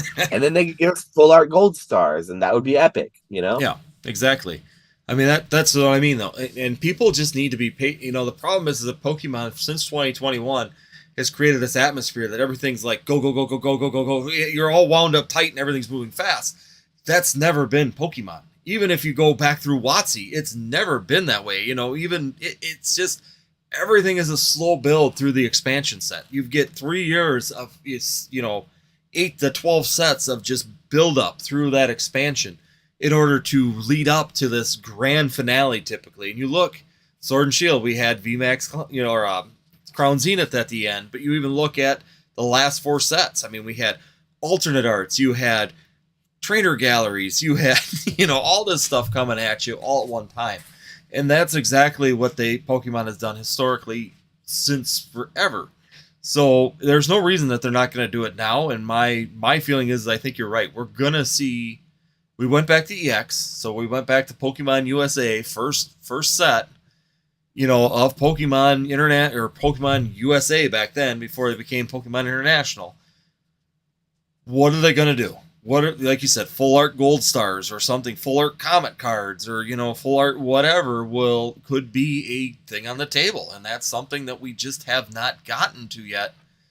And sitting there calling Scarlet and Violet a complete flop because they did exactly like they done in every set leading up to it. Yeah.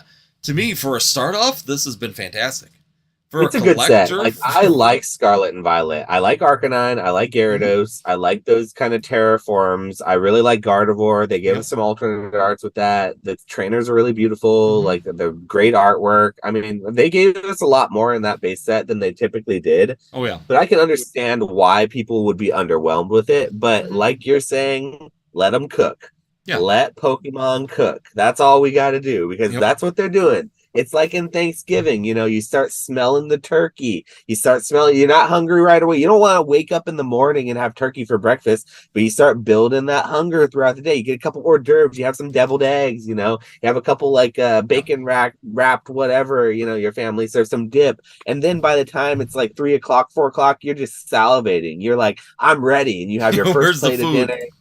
Yeah, and then by the end of it, you're like, no, I don't want any more food, and it keeps coming, and then the pie, and then the cake, and the ice cream, and you're like, just let it be over. This is so good, it's too good. That's what we're gonna be at the end of Scarlet and Violet. People be like, stop, it's too good, there's too much. No Pokemon, we can't. Our wallets are drained. So you're gonna be begging for the Scarlet and Violet era, the beginning of the era, at the end of all this. And like I said, could we see $300 cart? It's not impossible. It's not going to happen till the last half. Yes. It's not going to happen till it's the last half. Exactly. We got to get to the point because you got to even remember the first $300 cards that we even seen come out of Sword and Shield didn't occur organically. Did not occur until Evolving Skies.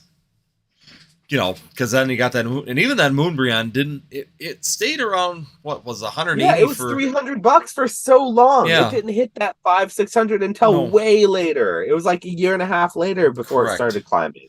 I mean, sometimes you got to get sets to let them get traction too, and we could still see one of the SARs even pop off from one of the previous sets. I mean, there are some really good ones even in Paradox Rift that are sitting there.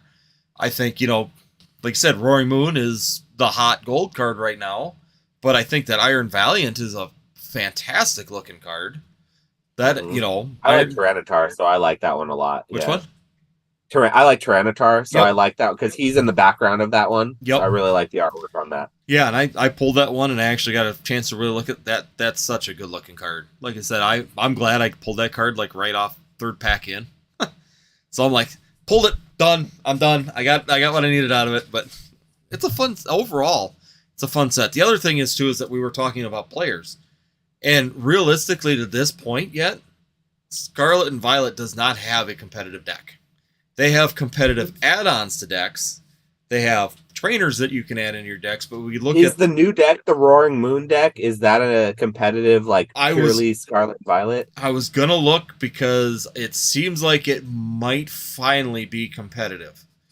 Okay. So I'm waiting I gotta look at Limitless and see what the recent regionals and sectionals have been doing.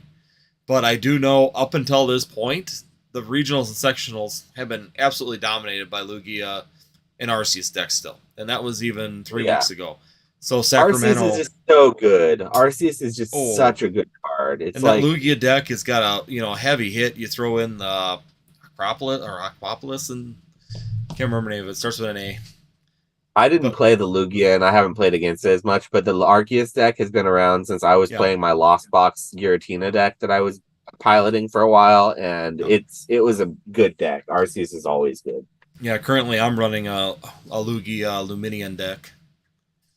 So that's currently my deck, and that one, it's a 50-50. It seems to come out probably a little better than 50-50 against an Arceus deck. Once again, there's a bit of luck and a bit of skill, of course, trying to pull the right cards and hope that you didn't pin your good cards down in the prize deck. So that seems to be my best catch right there is catch the one card I actually needed in the prize deck. Or prize stack. Yeah, that's the thing about Pokemon. It's always been that weird, the prize deck has always been a really weird dynamic with combo decks and stuff. It's it's really weird. Yeah, because you can lose your complete combo, and I've done that where you need that one trainer card in order to get that combo out of it, and the trainer's pinned into the prize deck, so you can't get the darn thing. So yeah, I mean, there's always that dynamic, and the thing is that that's another thing we were just talking about. Players are really pushing the market a lot currently. They're really pushing this market for what they're looking for, like the Entei. Why, Entei all of a sudden went from being a $1 card all the way up to a $7 card for a V. And the Entei from Crown Zenith, we're talking about down in the chat there, Crown Zenith, is up to $10 to $12. And that thing shot $7 in the last week. So it's just been absolutely insane that some of these cards are all of a sudden boom. Once again, there's a player shift. Players are needing that Entei, so once again, now it's becoming a demand card. And that's the dynamic that could really change this market and push certain cards. And as this becomes more playable, and as there's more competitive decks against Sword and Shield decks in Scarlet and Violet, you'll see the player base continue to move into that. And plus, we're going to get to a point where you can't use the Sword and Shield deck anymore anyways. They're going to get rotated out. And then Scarlet and Violet will also have another viable source to be able to sell to and actually have another opportunity for some growth. You brought up a really good point talking about the Sword and Shield era and how the first $100 card we got in Sword and Shield era wasn't until Vivid Voltage. Mm-hmm. I was thinking about it. The Marnie was like 20 or 30 bucks. Boss's Orders in Rebel Clash was a $40 card, and that was a lot. And that was the full art Boss's Orders. But the Charizard from Darkness Ablaze didn't hit over $50 until the boom.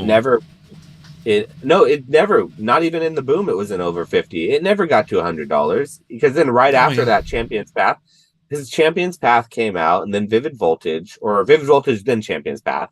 And Vivid Voltage gave us the Pikachu, and the Pikachu was our first. That thing was $300 when it first came out. I sold one raw for $300 on eBay when it came out, one that I pulled out of a pack because I wasn't grading a lot back then. Mm-hmm. Now that Pikachu is like $75. Yeah. And that was our first $300 card and then after the Pikachu, we got the Charizard from Champion's Path. Yep. Both of the Charizards, mm-hmm. and those are both very expensive. I sold that. I have an eBay sale that I can link in my Instagram that was for $700 for a raw Charizard. That the shiny black Charizard, not the rainbow one from Champion's Path. The day before it came out, that I pulled from a double box that I got at a Target like the day before. And so that was a funny price point because now that card's like $100 now. So after that, I think our next big card was Urshifu. It was Urshifu VMAX. And that was like a $300 card too. That was because it was playable too on top of it. So yes. So Leonhardt, I remember, was hunting that card when it came out, and that was a big channel I watched Leonhardt at that time, and a lot of people did. He was a really big PokeTuber. He still is, but he was very popular back then. And I remember that Urshifu that he was hunting was $300 because I was streaming on Whatnot, and I pulled it for one of my followers, and I sent it to them. And they made me take a picture of it before I sent it to them, so they could post it up with a timestamp and everything on their Facebook to sell that night. And they sold it before it ever got to them. They told me and everything, and it was $300 in and out the door. So people might not believe it, but Urshifu is $300 too. So once again, you're getting into those later sets, and the one problem we have though with all of those sets, and I have a real hard time when I say organically. A lot of those cards were not, I wouldn't call them organic. Those were market force. That was pandemic market force pushing that was those. Irrational for sure. Yeah. To be honest with you, if I want to say organic, to me, that Moonbryon, it was more of an organic because it did what I would expect a market move to do. It kind of came out, it went up to a price, it sat for a long period of time, and then the market started to move it by demand. People wanted that card, the demand was there for the card, which started to move that up. It wasn't like hype and FOMO, scalpers, people trying to force that price up. It was more of an organic movement on those, and a lot of that's what we've seen. So, even like the Pikachu, was that technically inorganic? I think that was more market hype because that set released right in the middle of the peak. Champion's Path, I think, once again, a $300 card out of Champion's Path right off the bat. I don't think they would have done that if it wasn't to the fact that market chewed up that Champion's Path on that Zard hunt so stupid fast. Andy, I was selling Elite Trainer boxes for $120 per ETB. $120. I was getting them for like $30 for my distributor. It was insane what the market was doing, and I couldn't keep them in stock. Nope. I was meeting, and it was insane time. Like the pandemic, you all know, you were all there. Mm-hmm. It was a totally insane time, and to compare or to like make references that like. think about the pandemic. It's just so hard to compare that because it's just a totally different Yeah. situation. No, and that's just it. I mean, it's an isolated event. Everything that happened in that little time frame, is so hard to determine and unwrap for what was organic and what was driven and, lack of product. I mean, shit. Battle Styles booster boxes were going for $185. I I mean, know I sold all of mine at like 150 or 160 or something, so I was on the way I mean, up. I know So. I had a person on my channel back end of 2022 or end of 2021, beginning of 2022, messaged me saying I bought 2 cases at $185 a booster box, and they were like $75 at the time, and it's like,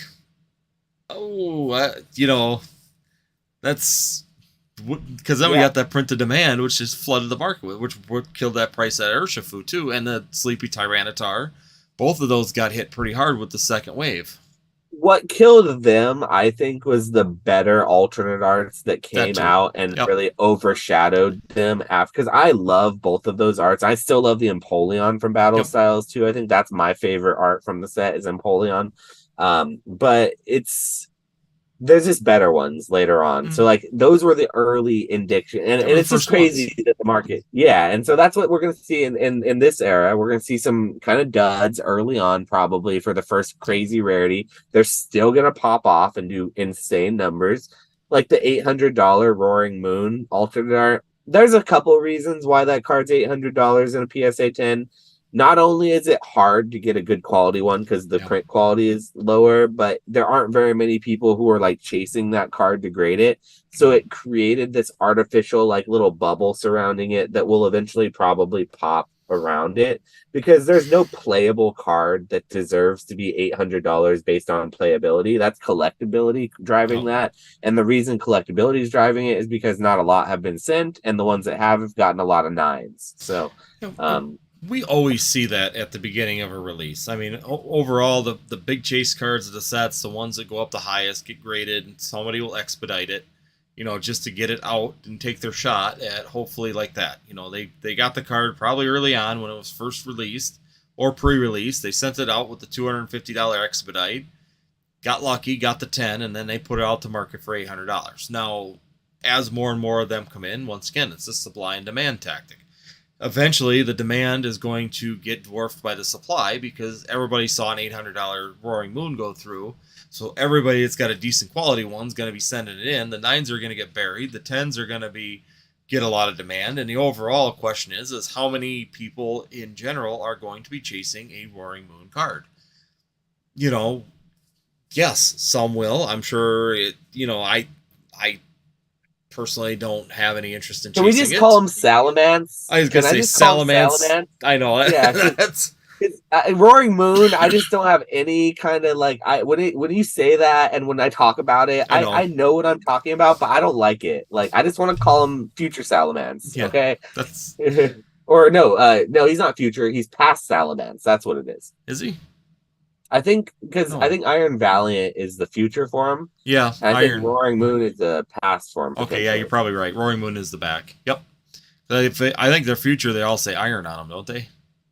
They're all some weird futuristic. Yeah, like Iron Hands is a futuristic one, and Iron Valiant. Yeah, and then the other Iron Dillybird, and those are more like the Roaring Moon. Those are more like naturalistic sounding kind of. That's at least how I don't know. I haven't played the game yet. Like I do like to play the games when I can, but the last game I played was Arceus Legends, and before that it was Sword and Shield. I actually did play Sword and Shield. But I haven't played the newest one. We own it. Like I have the time to do it. I guess the time. I don't at the same. I do and I don't. But instead of playing Pokemon today, I built a desk. So there's always something else I'd rather be doing. To be honest, these days. The thing is that I like Pokemon Go, but realistically, the games. I've got an emulator on my phone, and I play the old Pokemon Yellow. Dude, that one's the best. That one and Silver. Silver is so good to me. I was a Silver guy when it came to Gold or Silver. But were you like? Did you like the second generation too, or were you really big in like Yellow and Red and Blue? I played all the way up until Oho and what was it? Oho and Lugia.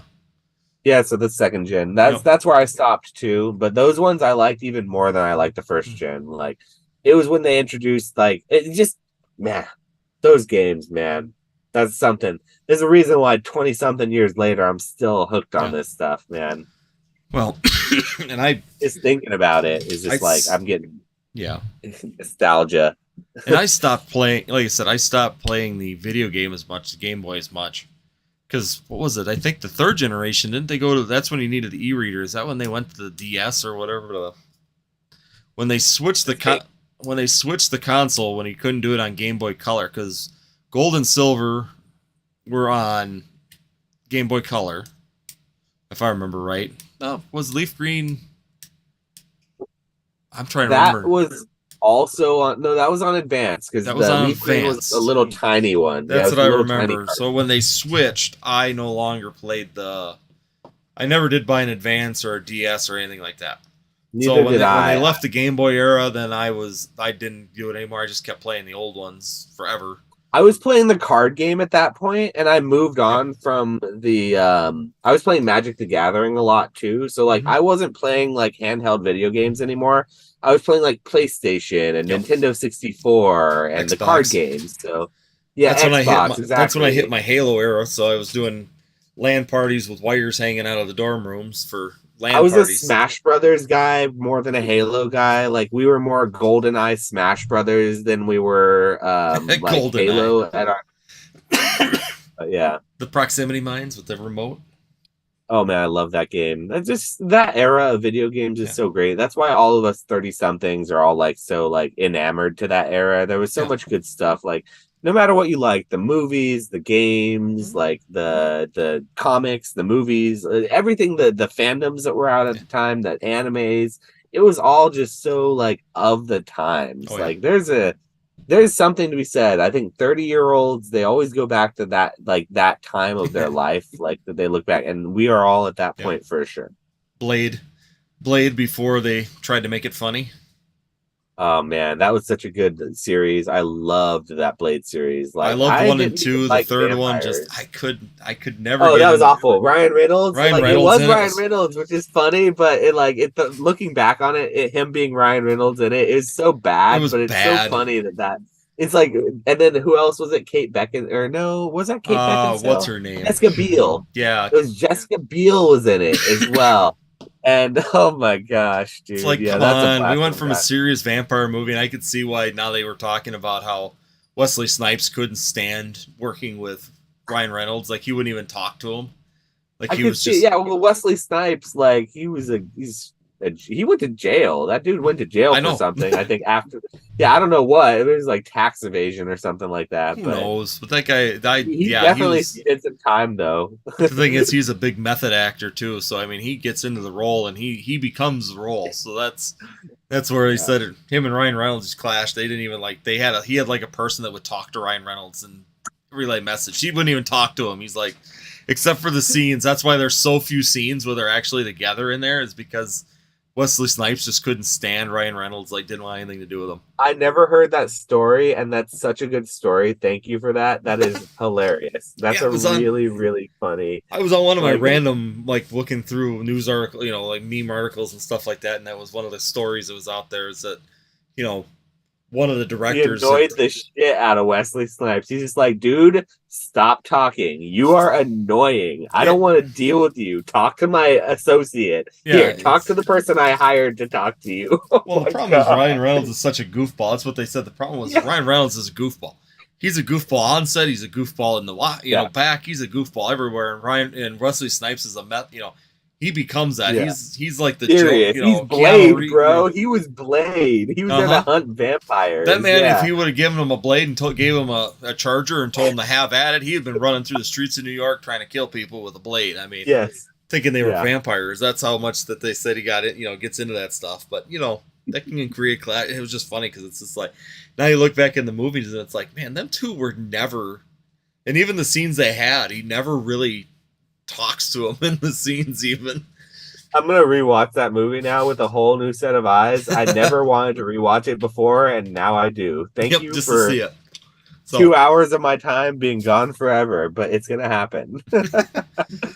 So Now, I recently wanted to go back and watch Groundhog Day, actually, because I read a really interesting internet theory that someone did the math on how long he was in the time loop. Oh, mhm. spoiler alert, if you haven't seen Groundhog Day, pause it right now. I don't want to, but it's Mute. 30 years old at this point, so but apparently someone did the math on how long Bill Murray was in his like time loop to kind of, it was after I watched the Loki, so there's a Loki thing about Yep. time in the new Marvel show, and it's about time travel, and without Yeah. spoiling much, they were saying that in Groundhog Day, the character Bill Murray went through that day the equivalent of, supposedly some person on the internet did the math for how long it would take for him to do all these things that he mastered and did.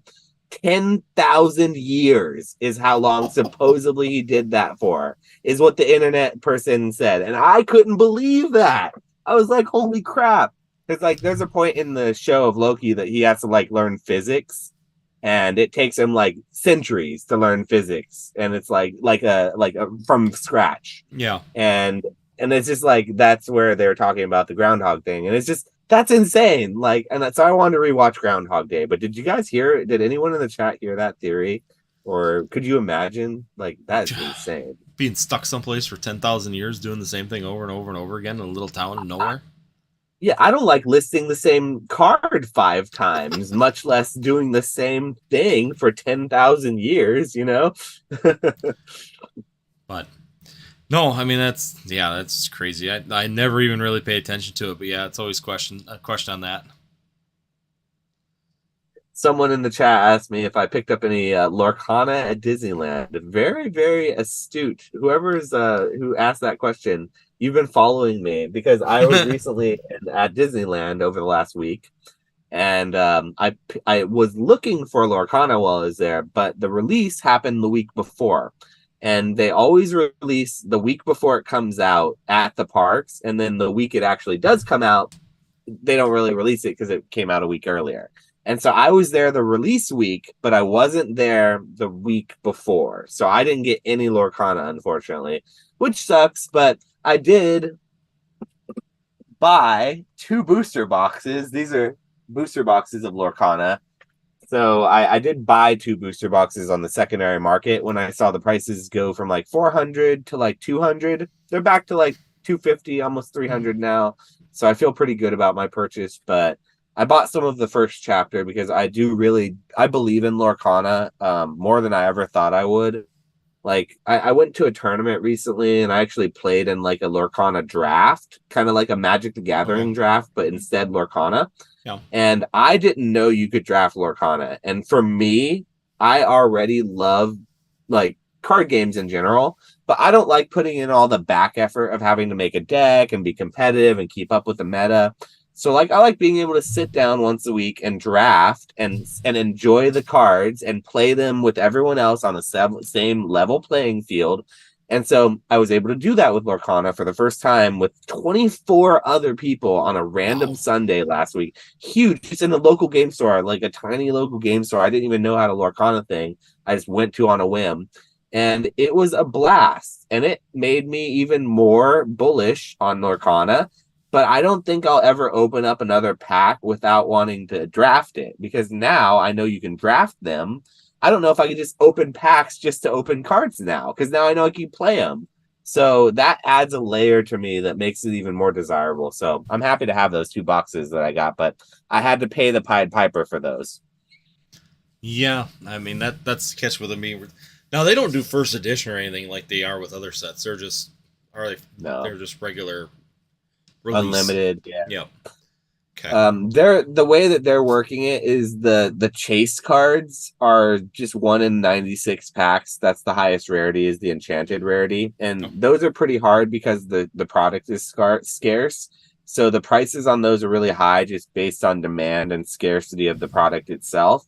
I don't think that Lorcana planned well for how much demand that they actually had. Judging from the market prices, I know that for a fact they didn't plan correctly for it. Yeah. But it's not surprising, and it's a really good game, and it's like got the most approachable intellectual property behind it for both boys and girls, and I want to emphasize the girls because there's never been a TCG that's been inviting to women or girls in the space. It's always been, I hate to say it, very misogynistic and very Yeah. like unwelcoming to women. It's like, oh, that's what the boys do. Girls play with dolls, boys play with trading cards and like action figures. It's dumb that's kind of like a mentality that a lot of the space has had. But Magic has had that mentality. Pokemon has had that mentality, which you wouldn't think because it's so cute, you know. Well, But even that, yeah. it's you see more boys than girls. Yep. Lorcana is the only game I've ever seen ever with a higher ratio. And I don't want to say it's higher like it's all girls who play it because it's 50-50. No. I've never seen even No. getting close to the 50% mark on any TCG. So that alone, I'm the biggest bull that exists for Lorcana because that opens up 50% of the population for sales. That's so much more than just making a good Pokemon set could ever increase, like just bringing boys into it. So I don't know, man. Like Lorcana is, to me, they could print the hell out of it. It's one of those things that I do think it's going to be one of the big three or big four, even because as long as they don't screw it up, I don't see anything that could go wrong with it.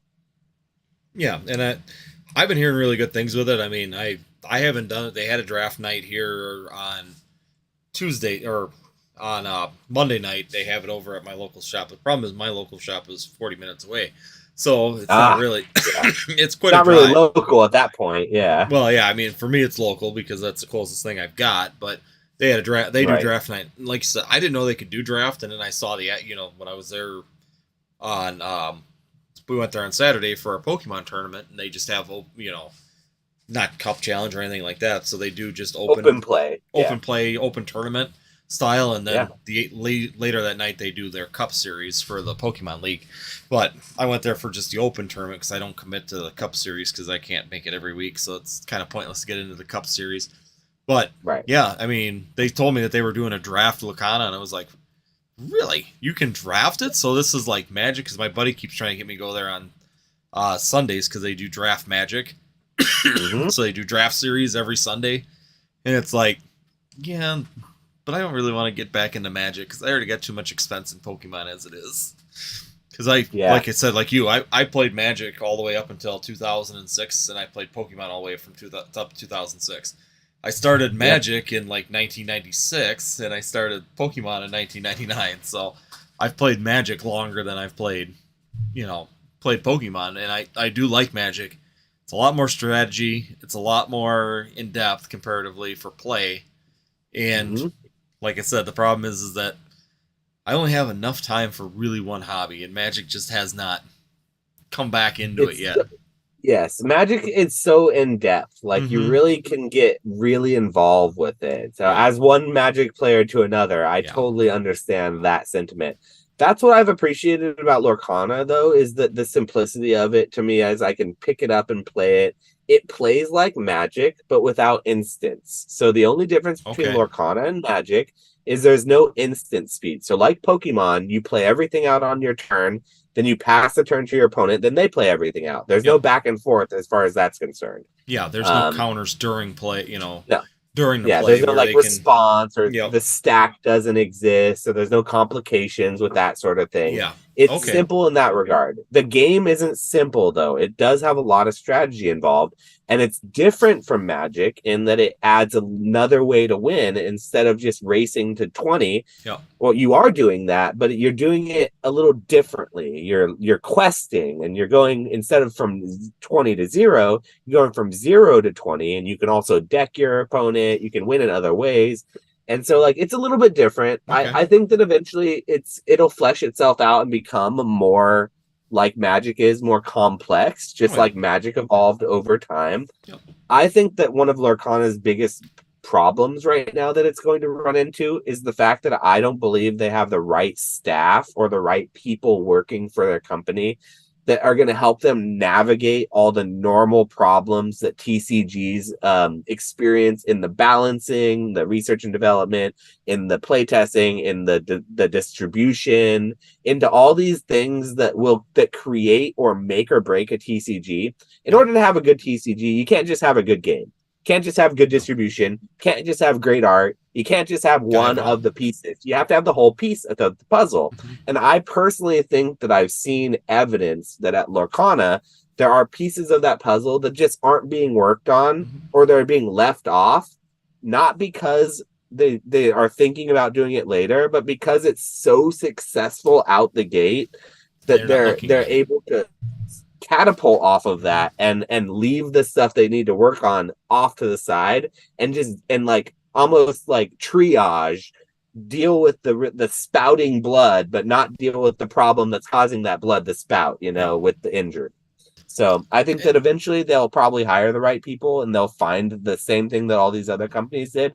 The great thing that they have going for them is that there are people who work for these companies that have gone through all of this. There are people like me who study this stuff, people who would be considered probably professionals that they could easily find and reach out to or put out an ad and find people to hire, and that they can smooth out those problems. And I would have no problem with that at all. So I'm still very bullish, but I do think that there are potential pitfalls that I'm seeing red flags for that, like, if I owned a game store, I would be somewhat hesitant to want to try to bring a ton of Lorcana on if I had to buy it on secondary market prices, even if my customers are wanting it, because I'd worry about what the secondary market does when they just print to hell to demand eventually. Like, does that mean I'm going to have a bunch of product on my shelf that's just going to be trash that I can't sell, that's dead inventory, essentially battle style with ETBs? Like, where's the balancing act? So that's where I think Lorcana needs to really focus on is getting all of those pieces to work together. They're a puzzle company, so they should be able to put the puzzle together. Eventually. I mean, they could put it together. Yeah.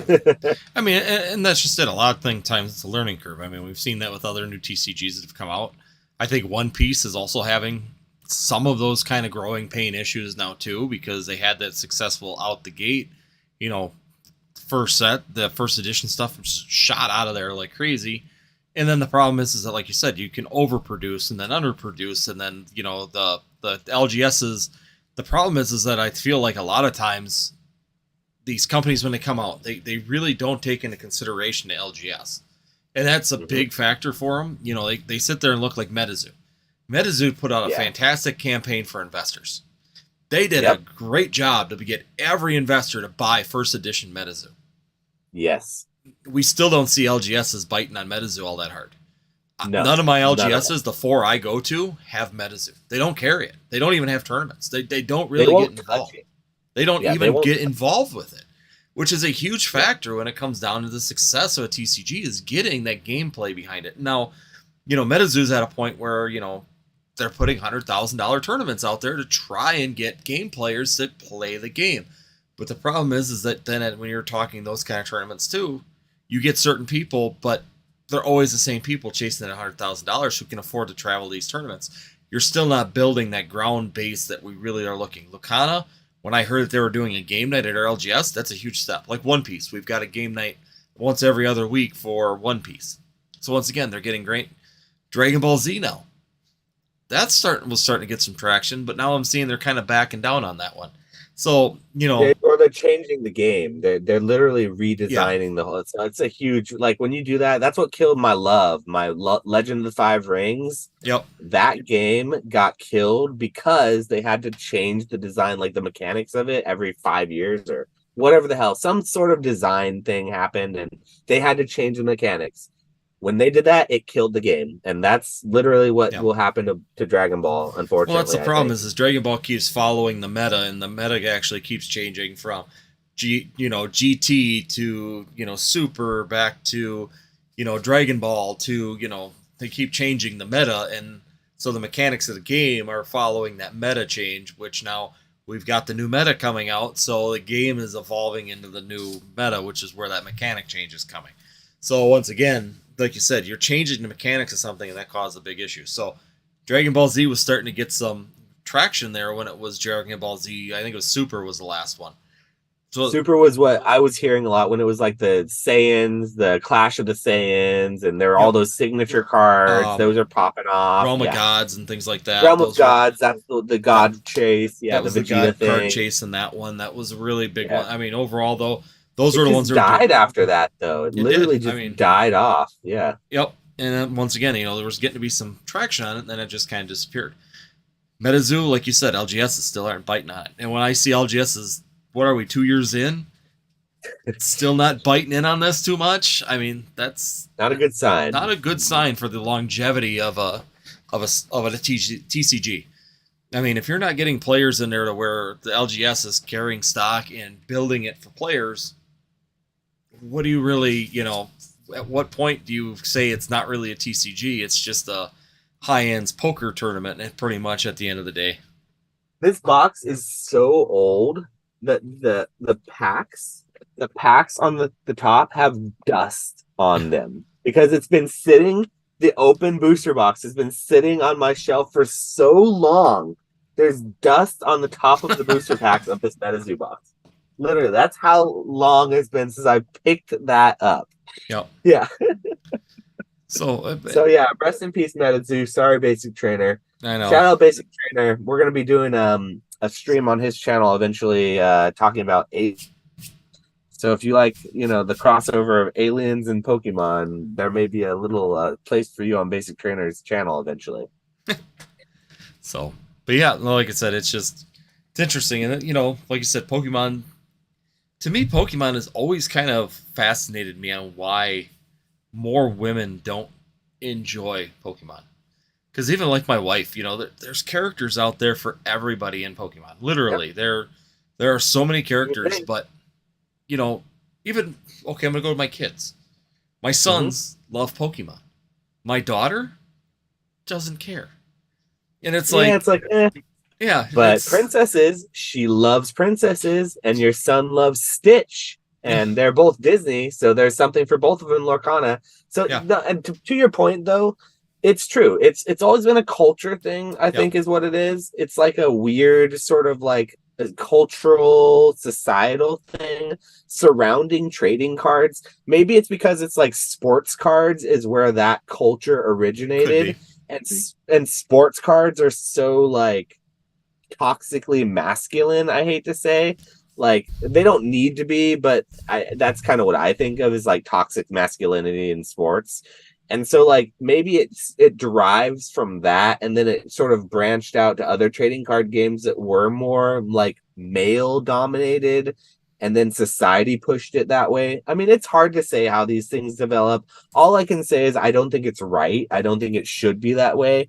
And if I ever had a daughter, I would certainly hope that she would feel like she could get into what I like, trading cards, if that's what she liked, and not feel like she had to get into something like Barbies or whatever, if that's not what she's into. But if she is, that's fine too. But it's just like one of those things that I think that it's just hard. Like it's so ingrained that you have to really combat it at every single. It's like you have to almost go out of your way to make it more inviting to women. You have to go be more inviting, be unequal to make it equal, because it's such a harsh environment. So like the fact that Lorcana does it so effortlessly, and like MetaZoo wishes it could do that with like Hello Kitty, like I bet you that the demographic for Hello Kitty is not women. I bet it's still 30-year-old sweaty men. That's exactly who's buying it. I don't think there's any change of demographic, but I could be wrong. But whereas Lorcana, there's literally moms and daughters who find me at these conventions. Their husbands over at another sports thing will looking at sports cards, and the daughter and mom come wander over to my thing because they see Pokemon and they see maybe Lorcana, or I have some like Loungefly bags or something up, and so like they come over, they're like, hey, you have Lorcana? And I'm like, yeah. And they're asking me about this stuff, and they know about it. They're not in it because their husband's in it. They're in it because they like it. They enjoy it. Yeah, that's a huge change. That means a lot to me. That's huge. I mean, it'd be great to get a hobby that actually women would get into. The thing is too is that could be a spurring point too. If you could get a and TCG, that would be so good to see if that brings people into other hobbies. Yeah, exactly. like They the feel card comfortable. hobbies. Okay, this TCG is fun. I enjoy playing it. Now we got 50% women enjoying it. Well, maybe now I enjoy playing Lacana. Maybe I will like playing Pokemon. Pokemon's got, I love Vulpix. Maybe I could look at that. That's the one thing that I just said that I don't always like with the Pokemon TCG, and I partially get it, but in other ways, they don't make all the characters have a playable deck. And Right. when's the last time that Ninetales or the low end Ninetales had a playable deck? Or Pikachu, it was like VMAX. Pikachu had a very short period of time where he was actually good in Vivid Voltage, but it wasn't very long. Charizard always seems to be good at the very least, but yeah, like a Blastoise deck or something, you never see that really good. But it's always like the random Frostmoth or something, with Duraludon. Exactly, or that's the thing that's one thing that I always kind of thought is that if Pokemon even were to go and kind of change their format a little bit, and actually make more of the what I'd say fan favorite Pokemon stronger or playable, at least make them competitive to a point where, because like I said, women tend to draw, like my wife likes Ninetales, Hello and Ninetales. Yeah. But once again, she's not going to build a battle deck that's based on Charizard when she likes the Low and Ninetales. It's just not going to happen. My daughter likes Galarian Rapidash. I get it. So once again, you got that scenario and that feeling that they're never going to be a playable deck. They're never going to be a main part of the deck. You're not going to build a deck around those and be competitive in any way, shape, or form. They're just kind of chilling in the decks as kind of artwork, and that's about all their usage is. You could build a deck. I'm not saying they're not playable. I'm not saying you can't build a deck off them, but to be actually competitive to where you can be competitive against another deck like a Lugia deck or something like that, you're not going to come in with a Galarian Rapidash deck and try and beat a Lugia deck. It's just not.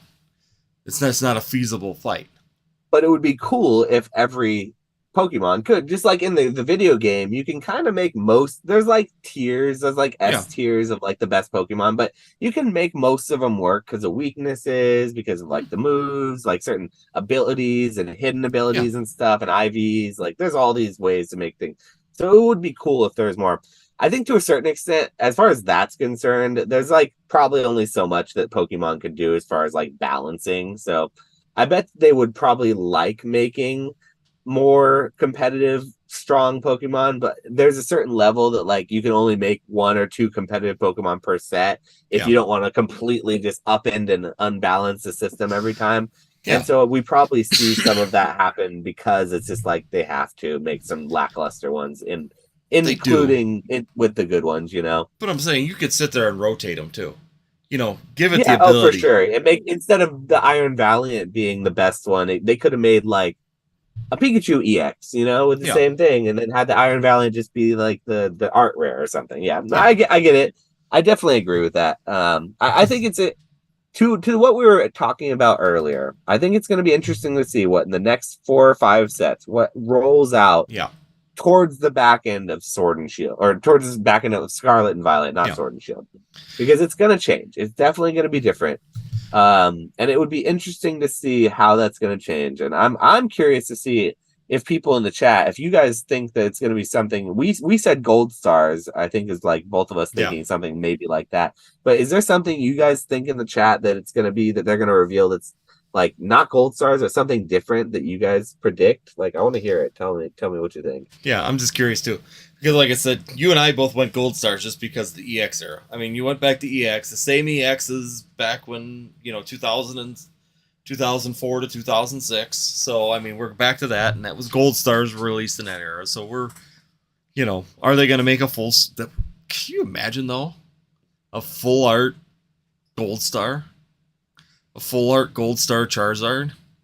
What? They're shiny. The gold stars are all shiny, and people love shiny Pokemon. Mm-hmm. All they would have to do is put a little star next to it, make it a higher rarity. They didn't have to make another rarity. It could be a SIR with a star next to it, and then they would put it in 1 in every 3 or 1 in every 6 boxes instead of 1 in every box. That's all they have to do, and call it a gold star, and they have a home run out of the park.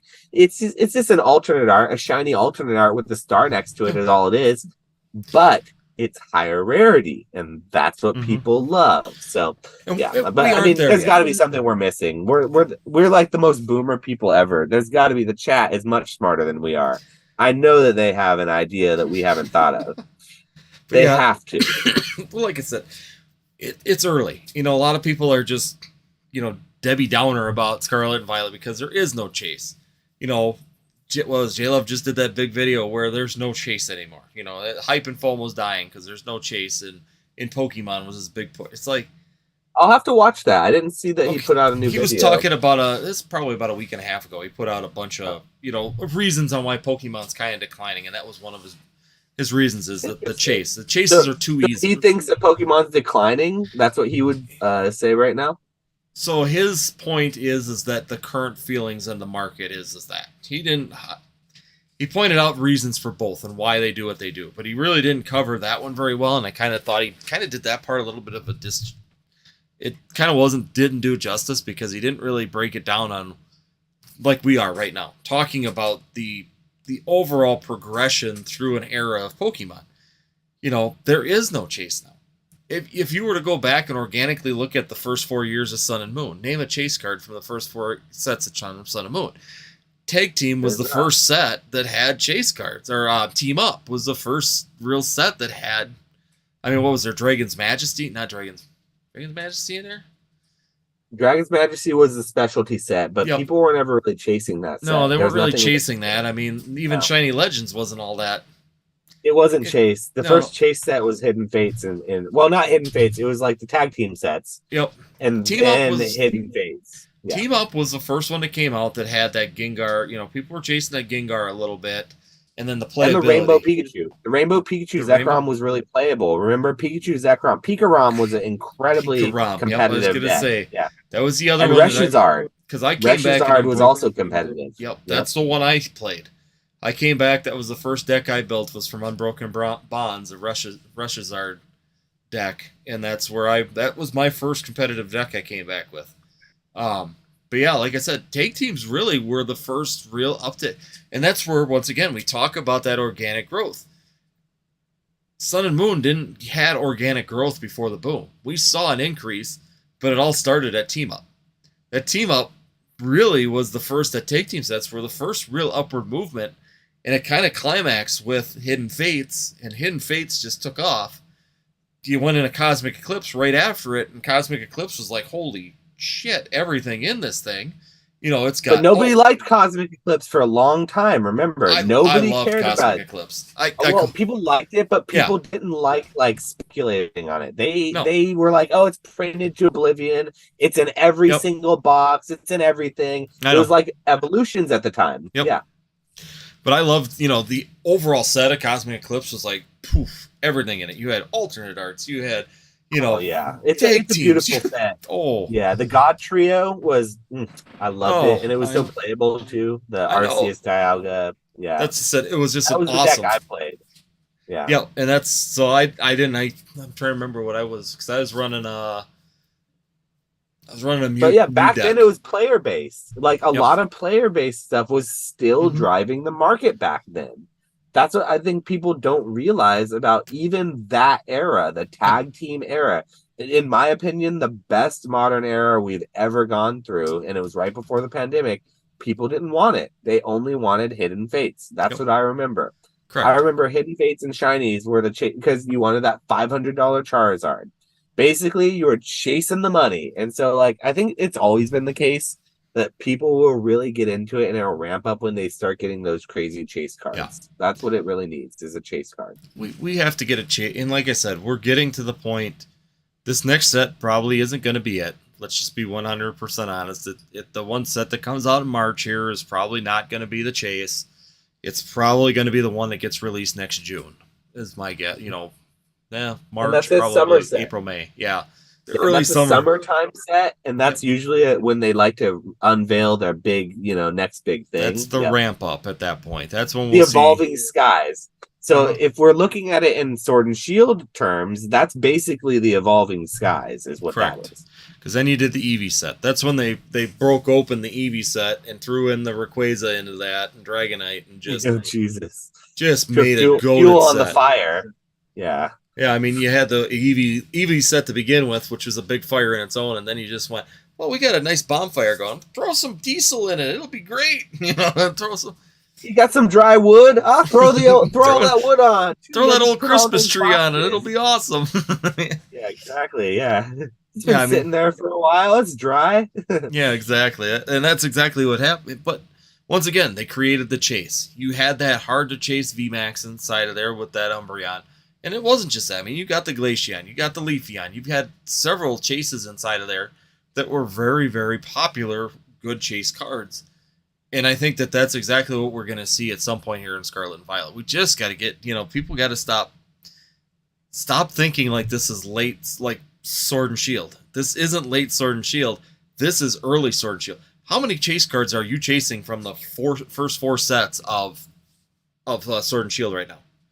What, were you chasing the Charizard from Darkness Ablaze? I mean, that's what? Nobody wants any of that. People want the sealed product from that era. That's the only thing people want from that era. Yep. So that you're right. People need to really temper their expectations. They need to cool it. They need to let Pokemon cook because they're cooking. They're doing some good stuff.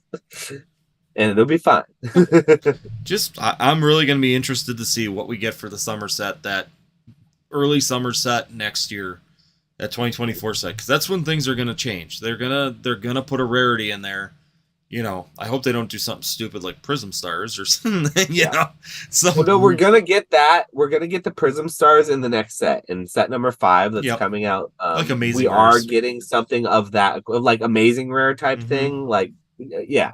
So when they release that, people are gonna get all hot and bothered because they're like, this is supposed to be the rarity, bro. They're going to tear their hair out, but chill, because that is not the big chase rarity. That's just a new mechanic that they're implementing in. That just like with amazing rares, they'll do for 3 or 4 sets, and then they'll cut it off. So exactly, that's what that'll be. It'll be 1 or 2 per box, and that's it. Exactly. I mean, that's just it. So it'll probably go 2 per booster box, just like they've done with all the rest of them. Amazing rares, radiant cards, all the rest of them. Prism Stars were the same way. I mean, all of them were in there 2 per box. And then, like you said, the following set will finally get that pop. Something, they're going to do something. So, like I said, hopefully the people that are in Pokemon and whether you're investing, whether you're into the collecting aspect, whether you're, just playing, there's going to be something coming. We know the history of Pokemon for the last 3 sets prior. So far, we're seeing the exact same kind of lead-in that we've seen on every other era coming in at the beginning of Scarlet and Violet. So there is going to be something changing. There's going to be new dynamics. There's going to be new chases. At least for Pokemon's sake, I hope there's new chases. I hope they don't go all crazy and just keep everything. If we're wrong and this is all we're getting for the rest of the series, and it's just from here on out, it's gonna be the rest. We're getting Terra Pokemon, and we're gonna get like a couple SIRs and 1 shiny set, and that's it. Yes, I'm very bearish, but I don't think that's the case. That doesn't look like what history has shown us. Pokemon is very, very cyclical. If you look at their set releases, you look at when in the 12 set release, they release certain types of sets. They run a very specific schedule, and it's not rocket science, but it works for them. And so if it ain't broke, don't fix it. And so sometimes they switch one set up with the other to sort of throw a little wrench, but usually it doesn't change much. And so we're going to still see the same trajectory. And that's why I'm still doing what I do, and that's why I still love Pokemon, and why I haven't started working for my old Wendy's job yet. I haven't gone and begged my boss for my job yet. So, but it's just one of those things that, like you said, I think the early eras are always like this. It's always this way, and I don't think it'll ever change. I think that's just kind of how it has to be too, because you gotta build. You have to build a foundation before you start building the skyscraper up on it. So, well, exactly. I mean, we got to build something for the mechanic. You got to start the mechanic out with a good base. Once the mechanic's built, then you can start chasing rarity. You can start working on collectors. You can start adding those rarer, harder to get playable cards that would build a better or stronger deck. I mean, all those things come in, and it's just going to be a matter of waiting and getting it built up. So be patient. There's plenty of time. It's still early in the game for Scarlet and Violet. And like I said, overall for collecting, I love some of these SARs that are out there. Man, there are some just, and I'm loving the little art lines. You know, these little snippets of art lines using the evolutions to do that. Like the Plusle and the Minun together. Yeah, I love those. Yeah. Even like I like the Pidgey line. So you get the Garnivore line, you know, you got the starter lines where you get that evolution. They're doing great stuff. They're doing really good stuff. They're doing really good things, and I hope that's one of the things I really do hope they continue to do. Because overall, I do like these little storylines with the that they continue to build, and it just builds up the anime part of it, and they're kind of drawing that anime, you know, feeling into the cards now, which is like the very big change that we've seen is this alternate art and this, you know, SAR or SIR and IRs are now giving them the ability to really build a world inside of the cards, and you can add the cards together and expand that world just in the images and the artwork that's being done. So once again, I think they're doing really great for a starter, but you're right. We have to wait until we get past the next set, and then I think we're gonna see a rarity change. There's gonna be some chase card that's gonna be in there that's going to really create that ability for it to grow. We just got to get there. We just got to give it time, and like you said, let it cook, and let's get to that point. And if you really need something to throw your money at right now because you're like, I don't like these new sets that are coming out, just skip the sets you don't like and buy these amazing deals that are happening on TikTok. Oh. I'm pretty sure that people are buying these UPCs off of me for like $80 with their discounts or even less sometimes. And I've seen people get them for less. So you can get UPCs for like under basically distribution price, basically. These things are really expensive, so probably wouldn't buy those right now. Those are the booster bundles, but you can buy the classic collection, which we just went over for $400, even at the base MSRP price, and break it all down. And there's some beautiful cards and just singles. You don't even have to grade. You could probably make out well on singles on that whole collection. And yep. And then if you grade it, even better. Like if you get a couple tins, that's even better, you know? So there are things that I think people can interact with if they're kind of bored with it right now that I think aren't being done, that aren't really talked about, that comes as a benefit of these slower type markets that can really be capitalized on. So definitely feeling good about Pokemon lately. I'm still feeling really strong about it. And like I said, you know, we talked about it at the beginning, and I know there's some new people in here that I don't think were here at the beginning.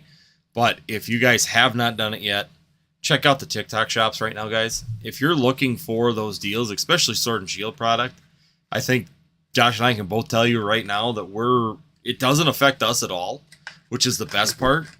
I'm selling, you know, booster boxes. I have them listed at $145, and people are getting them for like $101, and then they got to pay tax. So they're getting them literally for $150 booster box. They're getting them for $110 for Lost Origins, Astral Radiance, Brilliant Stars. You know, even I've seen Evolving Skies being sold on there right now, 30% off of $425. So you're getting Evolving Skies for what, almost $300 for a booster box? I mean, and it doesn't hurt us at all. These are all TikTok's deals. TikTok is doing subsidized by TikTok, so that the buyer wins and the seller wins. Correct. The only one who loses is TikTok, and they're winning because they're getting a portion of the sale too. So it's literally a win-win for everyone involved. Until it's not. So use it while you can, basically. Yep. Yeah, we don't know how long they're going to keep doing this because they're really trying to grow that store. They're trying to create this shop environment for all these creators to really expand, and we don't know how long they're going to offer these deals. I know I got a notification while we were sitting here. I was looking at it. December 7th, there's going to be the Christmas rounds coming. So Josh, if you haven't got another round of sales. So we got a whole other round. Yep, we got a whole other round of sales coming now, and it sounds like it's probably going to be all promoted through TikTok. So once again, even though you're seeing 30-20% off on these product lines, it's not us doing that. That is TikTok paying that and subsidizing that. So you're getting a fantastic deal. We're getting paid full price for it, minus, you know, Josh is losing 5% right now. I'm still at the 0 for the next 60 days, but I'll pay that 5% happily with a smile all day long, baby, all day long. And once again, in the Pokemon market, where we're talking about TikTok, if you are, you know, an investor, let's say you've got a stockpile of Pokemon stuff that you were looking at for an investment, or you're looking for an outlet for that potential investment, start building a TikTok. Make some content, get some followers on there, you know, do some stuff with it. because when you want to, push the stuff out, or you want to get those sales, or if you need those quick sales, the deals through TikTok are fantastic if you have a little bit of a following and can build that. So once again, it's an outlet. I've talked about that several times. Build your outlets now so that when you need them, the foundations are there so you can use them. If you're just sitting there with product in your shelf and you're not building foundations for your outlets, you're not going to have any place to go when you want to sell it. And you're not going to have those outlets built to be able to get that top dollar pricing or be able to maximize that output that you're looking for. So TCG player, if you don't have a reputation, you're not going to be able to sell at as high a price as some other people. They're always going to pay you bottom dollar. TikTok, if you're not building that following when you want to sell, it takes a month or maybe 6 weeks to 2 months to build that following, and you got to get that before you really get the following on the shop. So it's once again, you need to be working on these foundations ahead of time before you need to push the product out. So once again, maximizing your foundations, getting them all built, getting them ready to go, and then being able to maximize that is going to be the overall investing and marketing goal going futuristically when it comes down to your products. So yeah, you may have to sell a few things, and trust me, the hardest thing to do is to sell that first product.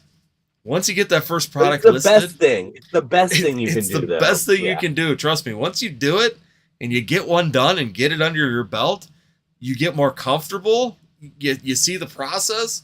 It makes it easier for the next one and the next one. And then you realize, hey, I can sell all of what I've got and just buy it back later.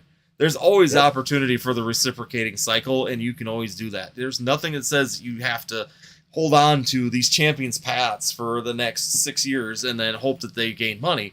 You could sell them now, wait until the market goes up, buy them again. Yes, it'll never end. Ouroboros. Yep.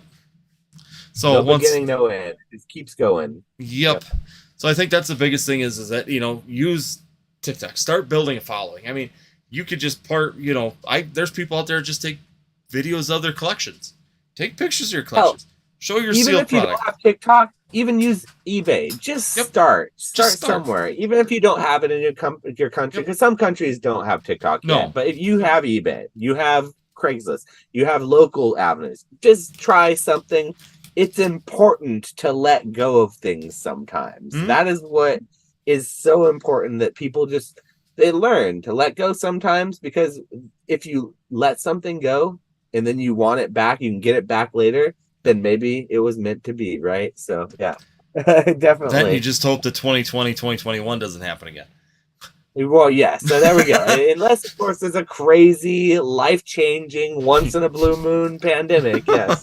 Which, I mean, we're on track for another one of those, right? We're due for around... I think there's an election coming up this year, so we ought to be getting something here shortly. I mean, if you listen to enough people, you would think that some people are counting on it at this point. They literally are counting on a black swan event for their collection to skyrocket and then take them to Dubai. So I think that a lot of what we try to preach on our channels is pretty similar. It's more realistic. Yeah. It's like we both, I think, are both very bullish on Pokemon, but I think we're both very realistic about it too. And like, you've been in this space for so long, and so have I, that you've seen people get rich, but you've also seen people stay exactly where they are and just kind of putter out. Yep. And neither you nor I wants to putter out. We want to stay for the long term, and that's more of a grind than anything. So if anyone out there, if you're listening and you're like, man, that seems like it's a lot of work, it is a labor of love. It is a lot of work, but it is a labor of love, and we love what we do. So and that's the biggest thing is, and I'm gonna just a little bit long, talk about that. It definitely is. There's the get rich quick schemes where you could buy this product and it'll go out. It'll be expensive in a month, potentially. Now, it's not like it was back in 2021, even 2020. Those are few and far between these days. But yes, like they're the Van Goghs out there for sure. There is. There are things that will do it, and I will say that. But as you even talk about, and it's funny because Josh, that premium, the collection box, is a perfect example. His reasoning was to go for it. He saw every reason to go for it, and he deduced that it was good for him. For me, it wasn't a good move. I decided that for where I'm at and what my positioning is trying to do, it wasn't the right time to buy that box, and it was better for me to let it go. You got two sides of it, and I know Josh has probably got things that he's let go because he's just like, I just can't weigh it out. I'm doing this now, and there's better opportunity here than here. And, we just constantly are weighing those things. And that's where that middle ground comes for. And that's why, personally, I don't buy every booster box that comes out anymore. There's just no reason to, because they sit for so long. It's better to look for what's starting to move or what's starting to get popularity and then get on that and try and predict where people are going and try and get in front of the next movement for where people are trying to do things. And that's the harder part of it and that's that grind part of it. It's a lot of time of just researching. It's a lot of time just understanding people. It's a lot of times just trying to, get out of your own way sometimes and say, yes, this is valuable, and yes, I need to let this go. There's no reason for me to be buying, Evolving Skies booster boxes right now at $425. I just should not be doing that. I should be waiting and using that for something that's going to have more movement and more potential now. I think Evolving Skies will be $1,000 booster box at some point in time. When you see movement and see people start to shift back to it, that's when you make the move back to it, and then that's when you buy the $400 booster box. If you already have it, you got the opportunity now to sell it, like we were just talking about. You can sell it and come back and buy it again. There's nothing that says that you can never buy that item once you sell it. And it's okay to miss out on some things too. Oh, yeah. Like, I actually have 0 Evolving Skies in my collection, and I probably will never have it, and I'm totally okay with that, And I think that there's, like, I made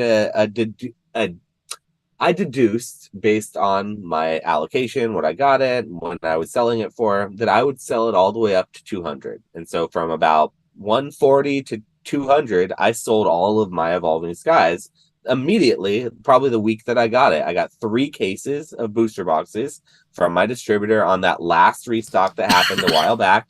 And I sold them from 140 to 200.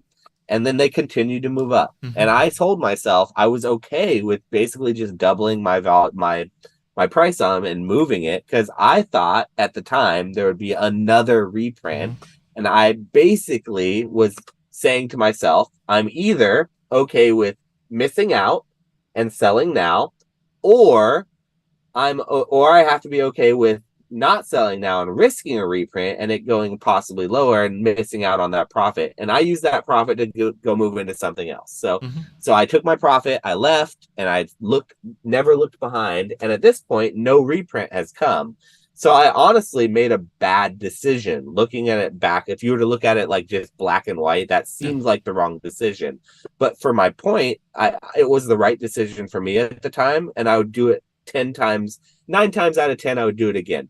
That one time I wouldn't do it again is if I knew for a fact there was going to be there was no reprint, and I was like, I had inside information, but that would never happen. But, So I would still do it again in the same way, but I was wrong. So, and I'm just going to miss out on it. And I've told myself that's totally fine. And you can love Pokemon and miss out on the most sure thing, obvious play, just because you decided it's okay. And I think you could still do fine with that. So it's important to note for people, I think, that you don't have to be a part of every play. So if you missed out on the Van Gogh because you were working, don't worry about it. There's going to be another Van Gogh thing that drops later. It's not the end of the world. No. And even Evolving Skies. I mean, I bought 10 cases at $100, $99 a box. They were $103 shipped to me in December of 2021. And I just laughed because I waited, and then when it hit 180, 185, I sold half of it. I still have 5 cases sitting here. But that's nice. That's good. That's my investment part. That's always what I try and do with my investment, though. I try and take it and get to a point where I can pay off most of that investment. So basically I had like $10 or $20, $18 left per booster box on a shelf. Well, is Evolving Skies ever going to drop down to $18 booster box? Probably not. But I also haven't sold it because that's like my wife sits there and goes, why haven't you sold that? I said, that's a safety net. I mean, realistically, for my portfolio, that's a good foundation that if I need to sell something and you need to move product now, that, right there that's is a $12,000 right there. That's what I said. There's 12 grand sitting there right there, which could literally cover anything, any kind of emergency we have. And it's very liquid. Even if I someone will buy that, a streamer will buy that tomorrow. That's what I said. It would take nothing to get rid of it. So once again, those are those things where, I knew Evolving Skies would be great. That's probably the highest position I've ever bought in a booster box set. And my wife sat there and just wanted to kill me when I was sitting there writing out a good decision, Yeah, well, that's just it. I mean, even $100. I mean, I bought a total of what, 60 cases. So I mean, A lot. Yeah, I that's put $6 $6,000 into these booster boxes when I bought them, and once again, at that time in December 2021, if everybody remembers, that was reprint Nobody season. knew what was going to happen. Nobody knew. Everybody at that point was at doom the and moment gloom. you bought them. So I bought at that exact moment too, because I remember when it dipped to that $100 mark. It was the only time it ever dipped. Mm-hmm. Since the release, it dipped there for about less than 2 weeks. Yep. And I bought, I think, a case and a half or two, because I was able to get it from my distributor for $90 at that point. Okay. And I bought my 3 cases from my distributor, and I bought from the secondary market 2 additional cases, and I screamed at the Pokenomics Discord several times that buying that at $100 was the only thing they should be doing. And I got ridiculed in that Discord because the sentiment at that time was that everything was being reprinted, including Evolving Size, and it was not going to be worth anything. And I remember screaming at the top of my lungs in not only the voice chat, but there is receipts of me with timestamps and dates telling people from that Discord that that's when they should be buying, and it never dipped to it. So I remember that moment, Andy, and you made the right decision. You and I were thinking the same thing. You went a little heavier on it than I did, but it was a smart decision. And to be honest, I thought at that moment, even though I was screaming at the top of my lungs for people to buy, I still thought there was going to reprint, and that's why I sold it up to 200. That's why I didn't keep it. So, and that's the point is, the thing is that, as I'm writing a check there for $6,000 to get these booster boxes, you're sitting there going, you're questioning every life decision you've ever made at that point. Because at that point in time, this was like the biggest investment I've ever made in Pokemon. It was a complete and total crapshoot. And, I'm sitting there, my wife is sitting there trying to talk me out of it. And I'm just sitting there going, but look at the set. It's goated. I mean, you've got Evolutions, you've got Dragonite, you've got, Noivern, you've got all of these. It's the best set of the Sword and Shield era. I mean, it's easily the best. It's got every potential. Out of all the sets so far in Sword and Shield, even Fusion Strike was out at that point. I said, even looking at Brilliant Stars coming out at that point, it's like, this set here is probably the most goated set that we are going to see in Sword and Shield. And if anything beats it, I will be amazed. And I finally, it took me like a day, and I was questioning every life decision at that point. And I just finally wrote the check, and I drove down there, and I gave it to him. And he put a hold on it for 3 days, because it was a check, and I told him, that's fine. You can hold it for 3 days, and then I'll pick up all the stuff. That's not a problem. And I did it. I went down because we were at a convention. I was down by Milwaukee. So I wrote him the check. I went back to the convention. I said, I'm going to be down here for 4 days anyway. So at the end of the 4 days, I'll come and pick it up. And the guy even said by the time I got back there at the 4 days, it was already up to like 100. I was already up to like 108 already. And he's just like, straight up. He's like, he said, if you hadn't already paid for it, I'd charge you 108. But he said, he said, luckily you paid when you did. Because he said the next day it was up over 100. And he says, just continue to creep up. And I'm like, and, my wife was looking at me going, maybe you did. I'm like, we'll see. Like you said, we were in Reprintville. It was a brand, at that point, it was still a brand new set. I mean, it was only, 2 months old? Because that was its first big reprint that it got. December was its first big reprint. Because we got that, Celebrations, and Fusion Strike all in like 8 weeks. Right there. And also, they got a bunch of ETBs at the same time of Evolving Skies. So that was flooding the market. Evolving Skies ETBs were everywhere. They were everywhere. I remember in December of that year, I spent almost $12,000 on Pokemon booster boxes. Yeah, I'm not surprised considering what was out there with the Fusion Strike dump, the Celebrations, the Evolving Skies reprint, the original printing before that, a few months before. And so the thing about Evolving Skies that people don't realize is that it's a $400 box. Everyone knows that. It's plus $400+ now. But it has been singly reprinted more than any other Sword and Shield set by far. So there is zero argument about reprints that can be made saying that when something's reprinted, it hurts the value, because most of the time when a set is that printed, when in the case of Evolving Size, if it's a good set, It's because it's needed to be that reprinted. So like that's going to be the case for 151. There's no amount of reprinting of 151 that will make that undesirable. Just like Hidden Fates. They reprinted Hidden Fates so many times. 6 times. And it's still, it doesn't move. It's not moving fast, but it's still $150 a box for the ETBs.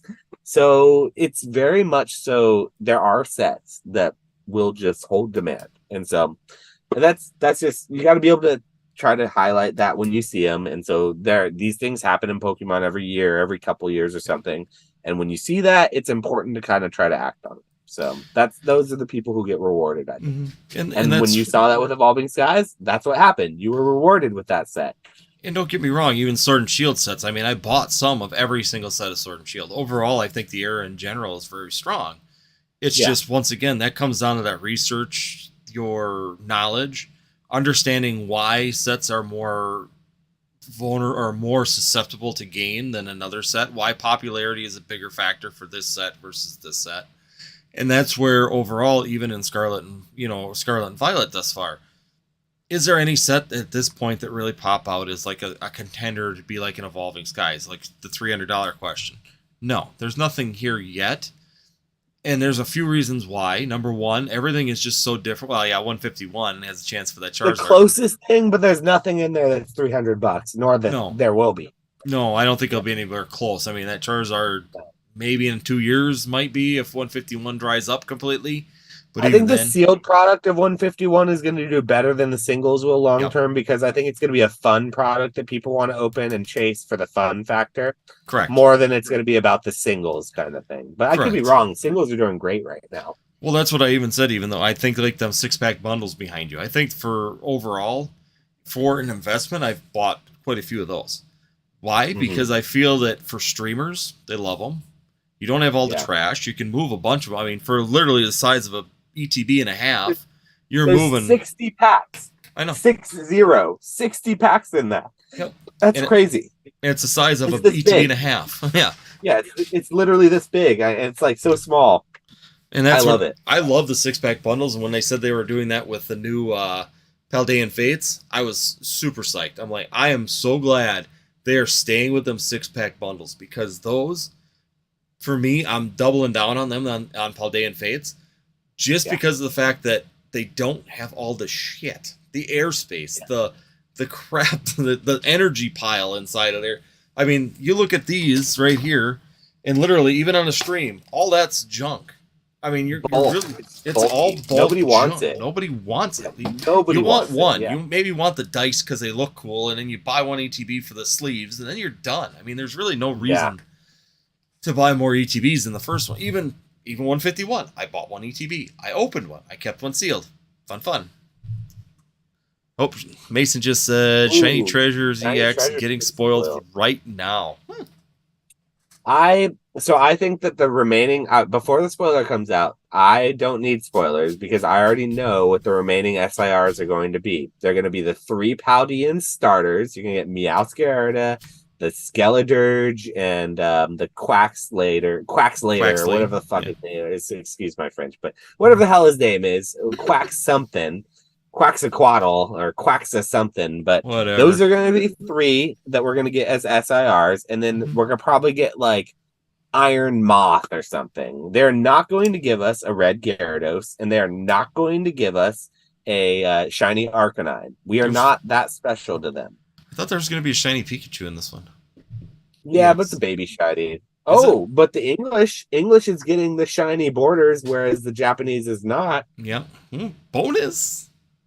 That's something. Finally, we're finally getting something on them. I'm excited about that. I'm actually very excited about that. Yeah. No, it's kind of cool that we're getting something. It seems like a little bit of an upgrade versus Japanese for once, which never happens because we usually get the shaft when it comes down to that stuff.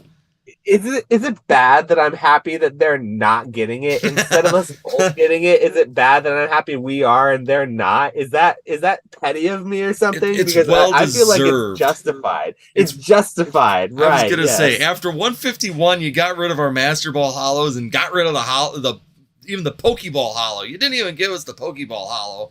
You deserve something. We deserve a little bonus after that. Yeah. Maybe the designers at Pokemon realize how much they screwed up. Yes, it's petty of you.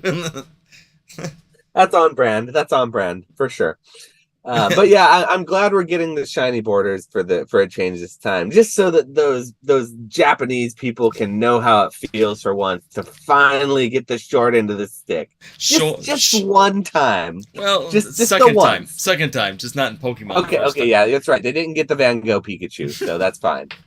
That was also the fact that we got the Van Gogh Pikachu. That was so cathartic for me. Oh man, I'm still having a moment about that right now. I'm sorry. I need to do that off screen because that's probably not PG. But the fact that we got the Van Gogh and then the Japanese market didn't. Oh my god, that's just gorgeous. That's the best thing. There you go, Mason. How is that for petty for you? That's sincere, is what that is. We just became petty, the petty series now. We're just gonna talk about petty things that we got that Japan didn't. Oh, don't get me started. I could go all day about that, but no, I won't do that. I won't do that because I respect that other people like Japanese cards. It's okay that they were misled during the hype and the pandemic. It's okay that people told them somewhere that they were investable or rare or better texture. It's okay if they believe all that. I'm not the one who's going to change their mind. Honestly, I've been speaking the truth for years now. Nobody listens. But when the boxes go back to being what they should be priced and nobody cares about it anymore, and the people who actually collect the cards, the kids who get into the game, are collecting English, their original language cards, and that's what's being bought and sold a bunch, I'll be laughing. I'll just say I'll be laughing in the corner. Okay? And I just want to know, Mason, Japanese cards are people in your store buying? That's what I want to know. The kids in your store buying. How many of them are saying, "Mommy, Daddy, I want the Japanese pack that I can't even use"? No, they're not saying that. They're saying, "Mommy, Daddy, give me the pack of X, Y, or Z Scarlet and Violet that they can actually read and play with," because they don't care about grading cards. No. They don't care about the texture. They don't care about any of that crap, scarcity, rarity, investability crap. They only care about the Pokemon. So, boom, shakalaka. Mic drop. Sorry about that. My bad.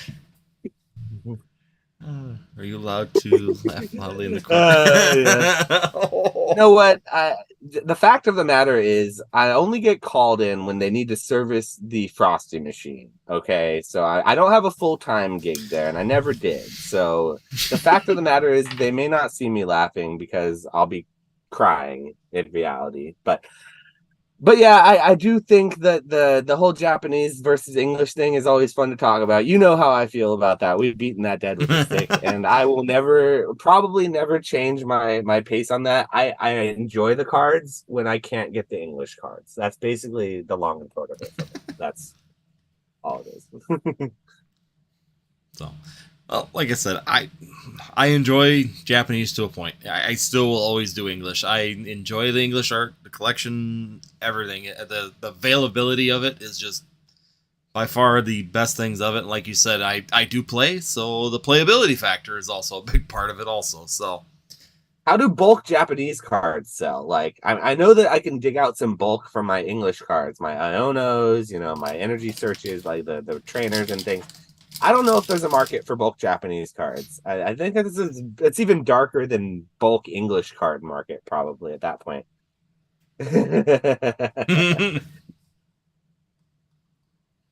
But yeah, I definitely I've been known to be a not a hater, but a lover of English cards and maybe a speaker of truth about Japanese cards, but mostly because Nick, retrospects, he's only into Japanese. He literally, I can't get him to look at English cards. He starts like sneering when he sees that it's in a language he can understand. Now, if he can't read the language, if I tell him it's Korean or Chinese or Japanese, he's all about it. He's already drooling. Like, I'm like, hey, watch out. Don't drool on my cards, buddy. But yeah, don't get them wet. But if it's his... Yeah, we don't want that water damage, but no, it is one of those things that I think we're going to continue to see. We're going to see I think that there's a reason why Japanese does well in the West is because for the longest time, there's like that barrier. And even now there's a barrier to entry. You even said it yourself, like for why you don't like to purchase Japanese is like, it's hard to find a supplier. And if someone like you has a hard time finding a supplier, imagine what Joe Schmo, a normie who doesn't do this like for fun or a hobby or have a YouTube channel or just, you know, who has a regular job, who doesn't want to put in the extra effort. They're not going to do anything extra to find the buy deals for the best booster boxes on Japan. They might buy it on Yahoo for more than whatever, you know, the going rate is because it's just easy and they were told they want Japanese. But if they're really looking to buy it, it's actually kind of hard to buy. And so like there is a barrier of entry because of that. That's what SM Pratt always preached, is that barrier of entry that's important. That's why he likes trophy cards. That's why he likes the Japanese market. That's why I personally like expensive items better than cheap items, because just for the pure fact of people can't afford expensive items. Poor people. This hobby is inhabited by poor people. I don't care what Nostalgianomics said. I don't care what he thinks about the hobby. The majority of people who actually interact with this hobby are broke. The people who interact investing with the hobby might have extra money because they put all their extra money into investing, but the general average person is spending the last of their paycheck on the little bit of whatever fun money they can blow. And if it's on Pokemon, it's going to be a few packs and ETB. It's not going to be the expensive item. That's because most people are broke in this hobby, and that's just a reality. So knowing what I know about that, it just, you know, that also steers me. It steers where my purchases go and, you know, where my investments go to. And that's a big factor of it is too, is that, you know, some investment channels really focus on buying a case of booster boxes. Well, in general, how many people in the hobby can go and buy a case of booster boxes on a whim? Probably not a huge. A lot of money, man. $600. That's quite a lot of money just to have, like to throw in your closet and not use on anything else. Well, it doesn't work for you. It doesn't get interest. Nope. You can't use it for gas if you start running low on gas. You can't go like, hold on, let me get a couple of packs out and throw them in my tank. You know. You know, and so that's where really, you know, that's where I've even talked about it in even recent videos, is that, you know, that's why I like the 6-pack bundles versus an ETB versus a booster box. Why do I am telling people to invest in the 6-pack bundles? Well, because they're affordable. You can buy a lot of 6-pack bundles for the price of a booster box. And then you've got multiple items that can go up in price versus, you know, the unaffordable case of booster boxes that get 6 of the same thing. So once again, you know, you can buy certain items, and there's always that price entry once again. You know, we talk about investment people out here, and, you know, how many people are investing in a Pokemon? How many people have cases and, you know, bundles and all this stuff sitting in there? Probably not as many as you think. A lot of people turn and burn it really quickly. You know, I think streamers are burning through it really quickly. I mean, you go on TikTok at any given time, and there's probably 1,000 people opening Pokemon packs at any given time live right now. And in general, most people don't have the availability to just sit on something as in their closet for years, hoping that the value will appreciate to a point of where they can sell it. So once again, you know, we could sit there and talk about investing in everybody having a booster box. Everybody having one booster box is not really going to affect the market all that much. How many people have cases of booster boxes? Well, you could probably think of probably 100 people in the community right now total that I could think would have maybe 100. Well, not that many. I don't probably know. Not even that many. I mean, I'm just trying to think out of the people on YouTube and talking about this stuff. I'll say I have one case of booster boxes, one single case, and it's Scarlet and Violet base set. That is the only sealed case that I have of booster boxes. So, and I have a lot of product. So now you're making me feel like I got a lot of product because now you have at least one case. So I do this full time in that this is my main income. Yeah. Whereas I think you also have another business though, where you make income on the side doing something else too. Correct. So like what Andy's doing and what I'm doing are two very different things, because all of my daily profits, everything I do, my traveling, you heard about my Disneyland trip I just took, all of that comes from Pokemon. There's not I don't have a Wendy's job anymore on the side that provides for that. There's none of that or anything. So like, you wonder, like, this guy, he sells Pokemon. You think he has cases and cases of everything. It's like, no, I sell Pokemon. Like, I have a case of Scarlet and Violet because that shit didn't sell worth anything. And I don't want to sell it right now because I sold everything else that did sell. And so, like, sure, in 10 years, like, am I going to be happy if that Scarlet and Violet goes up? Like, yes. And am I going to sell it for way more if it does? Absolutely. Will I feel smart for it? No. Will there be people who think that I was big brain for that? Probably.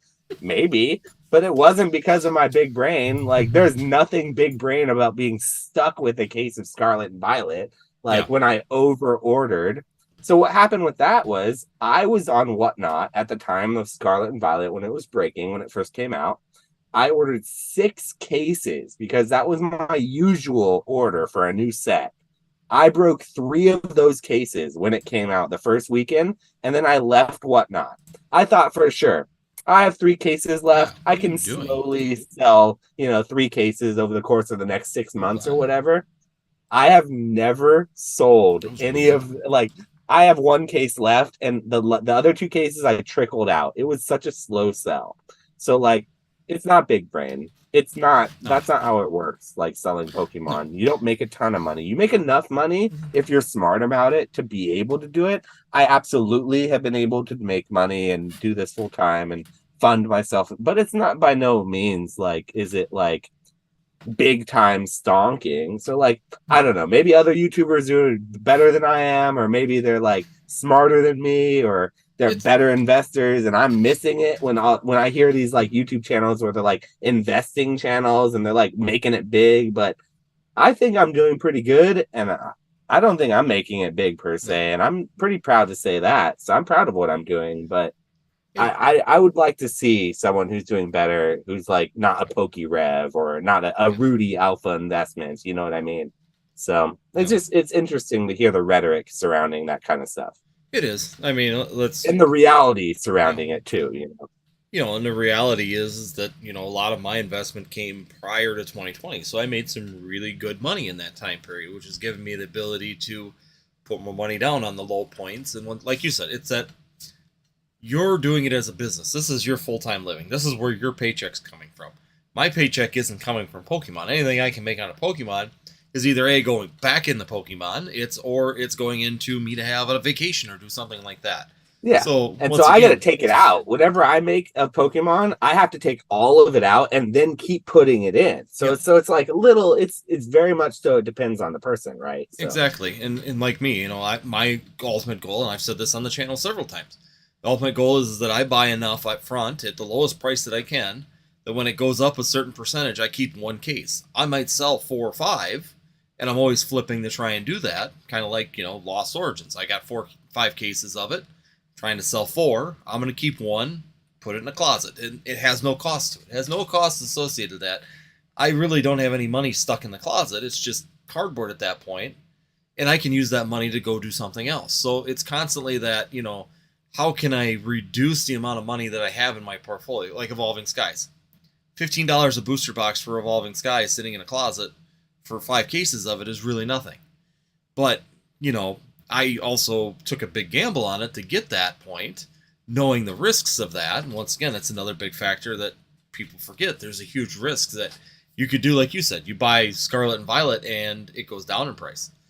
Well, now what? You're literally stuck on that money and not able to spend. You couldn't sell that and make back your money on it right now, probably even at your distributor cost. Even at $75, even if I wanted to sell them for $75 a box right now, it would still take time to find a buyer for that. Unlike your Evolving Skies, which if you want to sell, snap your fingers, you can find 5 people lining up to buy it at pretty much 90% retail value, probably too, or 90% market value. Well, as I said, if I were to go right now and if I wanted to get rid of it, let's say I want to get rid of it in 24 hours, I listed at $400 because right now they're like $425, $450. Yeah, so they'd be gone. If you listed just a little bit below market, they'd be done. You wouldn't even have to go that below. I don't think you'd do $410, they'd be gone. Oh, that's what I mean though. Yeah. I mean, so like, if I want them gone now, just list them 10% under or 5% under market value, and they'd be gone. I'd screw up TCG Player for a week and throw everybody into a tizzy, but They'd be gone. Only for a short period of time, Oh, probably, because there's so much demand, Yeah. So that's the thing. Like, it is one of those things that, like, different people have different goals. So, like you said, your goal is to throw a case in the closet. Like, I don't have a goal at all of keeping any of that. Like, my zero goal, I don't want to keep. If I could sell every single thing and make money, I would be so happy about that. Yeah. Basically, my goal is, though, if whatever I don't sell, I keep that, and that's what will eventually I will make up like an investment of sort, is like the things that just are left behind. Because, like you said, it's sort of that's the leftover, the free money after, and like I'm not picking and choosing as much with that because I'm just kind of doing it all, like rolling in. But by the end of it, you end up with a lot of stuff. Like, I'm looking at 2 classic collections right now. Am I gonna open both of those classic collections? Most likely not. Do I need to sell either of them? No. I've already made my money back off of it because I was selling all 151 off of that. So like the classic collections for me are very much so like something that I'm probably going to end up with an excess amount of and just have it on my shelf. So like those are going to end up being probably, if I don't open them, investment pieces. But it wasn't like a goal. It wasn't a choice. It was just something that ended up happening. And so I think that's probably realistically like what it looks like for me, like what I'll end up investing in. That's like my plan to have, is like my leftovers. And with that plan, you don't get the best stuff. You get the leftovers, which is generally the worst stuff. So it's like, it's not really even the best big brain plan, but eventually I guarantee someone in the future, when it's worth more and I go to sell it, they're going to think, how'd you know to do that? It's like, dude, if you heard my podcast, you'd know I don't know anything about what I'm doing here. It's like, sometimes better to be lucky than good. Exactly. It's like, I am just doing the damn thing. So well, that's what I always laughed. I said, if I would have just kept them stupid booster boxes when I got out in 2006, if I hadn't sold all of my booster boxes, it would have looked like the biggest brain move on earth. And all of the reason that I had them was because I'm a collector at heart and I love the sealed boxes. But I would have had it. In reality, it's not the biggest brain. It's a luck. Like you said, it's like, and I think in most cases, I would probably rather be lucky than good. So, like I said, if you would ask me back then, if I knew now what I did if I knew then what I do now, I would have just kept all those boxes. Even if I quit in 2006, just put all them boxes into my parents' closet and just forgot about the damn things. Because I had everything, and I collected one booster box from each set, all the way from base set to the end of Gold Star, all the way up to the end of EX. I had one booster box of all of them. Except for Skyridge. I did not have Skyridge. I lied. That's pretty awesome. Back in those days, I bought booster boxes, but never to keep sealed. Yeah. You remember the magazines, how in the back of the magazines, they'd have those long lists from like the distributors that you would be able to order from, and you'd have to like send it. You'd have to like fill out the bottom corner of the magazine and tear it off and put it in an envelope and send it. I used to buy from those places because that was the cheapest you could get boxes from. And man, I still have some of those magazines with like the little thing torn off or whatever. And it's just so funny seeing like $200 Urza's Saga booster boxes, $300 like beta booster boxes from like Magic the Gathering, like $100 base set booster boxes, like just insane, like literally insane things. Well, but I laughed because so that was the funny thing is there was a sports store that was like actual sports, baseball, soccer, and they sold TCG and sports cards. And they used to always have a blowout sale every year with like all the booster boxes of Pokemon. And I've got my buddy had a flyer or sent me a picture of it. I have to look it up, where it was actually a picture of like the newspaper ad. Fossil booster boxes, $39.99, base set booster boxes, $49.99, all these. Just take them, please. We don't want to use them for doorstops anymore. Yeah, I'm tired of shifting these around the building to get rid of them. Yeah. But that's where we were just laughing. It's like, them things they couldn't get rid of. After 1999 and 2000, really, Pokemon was really just a player's game. There were no collectors yet. There were Gary the King Pokemon. It was hardly a player's game back then, too. Magic was more a player's game, yeah. Pokemon was building, and I remember we just continued to kind of play because, like I said, like I've talked about before in here, we had like the badges. So if you went to like the original gym, the That's actual cool. That's really tournaments, cool. yeah, you could go to Yeah, different tournaments. And they had different gym badges, and then they'd have the that's guys with really the neat. white coats, the professors' coats that were the God, I want one of those so officials. bad. I want to Oh, buy one of those so you just bad. A gotta go get professor's Joe. coat. Go Well, take. I know he has one. Mason has one. I would feel like a poser wearing one though, I know. because I don't own. Because I like didn't earn it. You know what I No, mean? But I want one so bad. One of those professors. Like I literally want one so bad, but I couldn't wear it because I would feel bad wearing it because I didn't earn it. That was why. But I want one. I want it really. I don't ever tell Mason. Don't ever tell him I'm jealous about that. But I'm so jealous about his professor's coat. he might have heard you, so you're fine. He's been He hiding. doesn't watch these anyway. That's a fake Mason He Berry. puts That's them in the back the while he's watching others, while he's playing his video games. So he heard you. yeah. He has it on so that whenever I'm talking, it's muted, and then it unmutes when you're talking. He has a special algorithm on his Yeah, computer he just made keeps just for cutting. me. Nobody wants to listen Yeah, to Josh. Just it cut him works. off. Yeah, it works for YouTube across the board, but just for me. He paid a lot of money, I think, at least $69 to have that design. $69.69 of well spent money for Mason, right? Exactly. Did you ever play Dungeons and Dragons, Andy? Are you a D&D player at all? I have never gotten into D&D. Okay.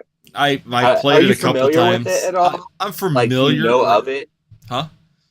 You know, I've like, played kind of it. how it works? Yeah, I know how it works and all that. And I mean, I've semi played it. Not, like I said, I'm not any fluent in it at all. I mean, it was enough where I played like twice with some buddies one time, and we had the board game in our apartment when I was in college.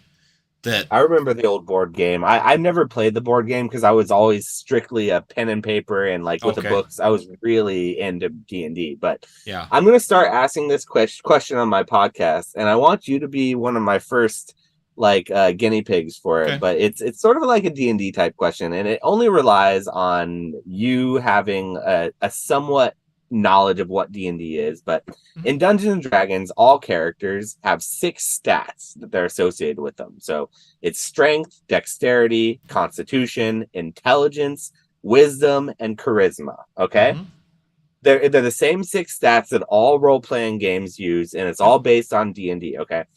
So my question is that I'm going to start asking my podcast. I want to ask you though, because I think it's a fun question, is if you could choose to have any one of those stats as your highest stat in real life, but you could only choose one to be your highest, which one would it be? Which one do you value the most if you could choose? Not what you are, but what you would want your one highest stat to be. Does that make sense? It that does. question? Okay. Because I was thinking about it the other day and I thought about it, and I asked my fiance, and her answer was really interesting and it was different from my answer. And I thought to myself, that would be a really fun question to ask people. So I want to ask you.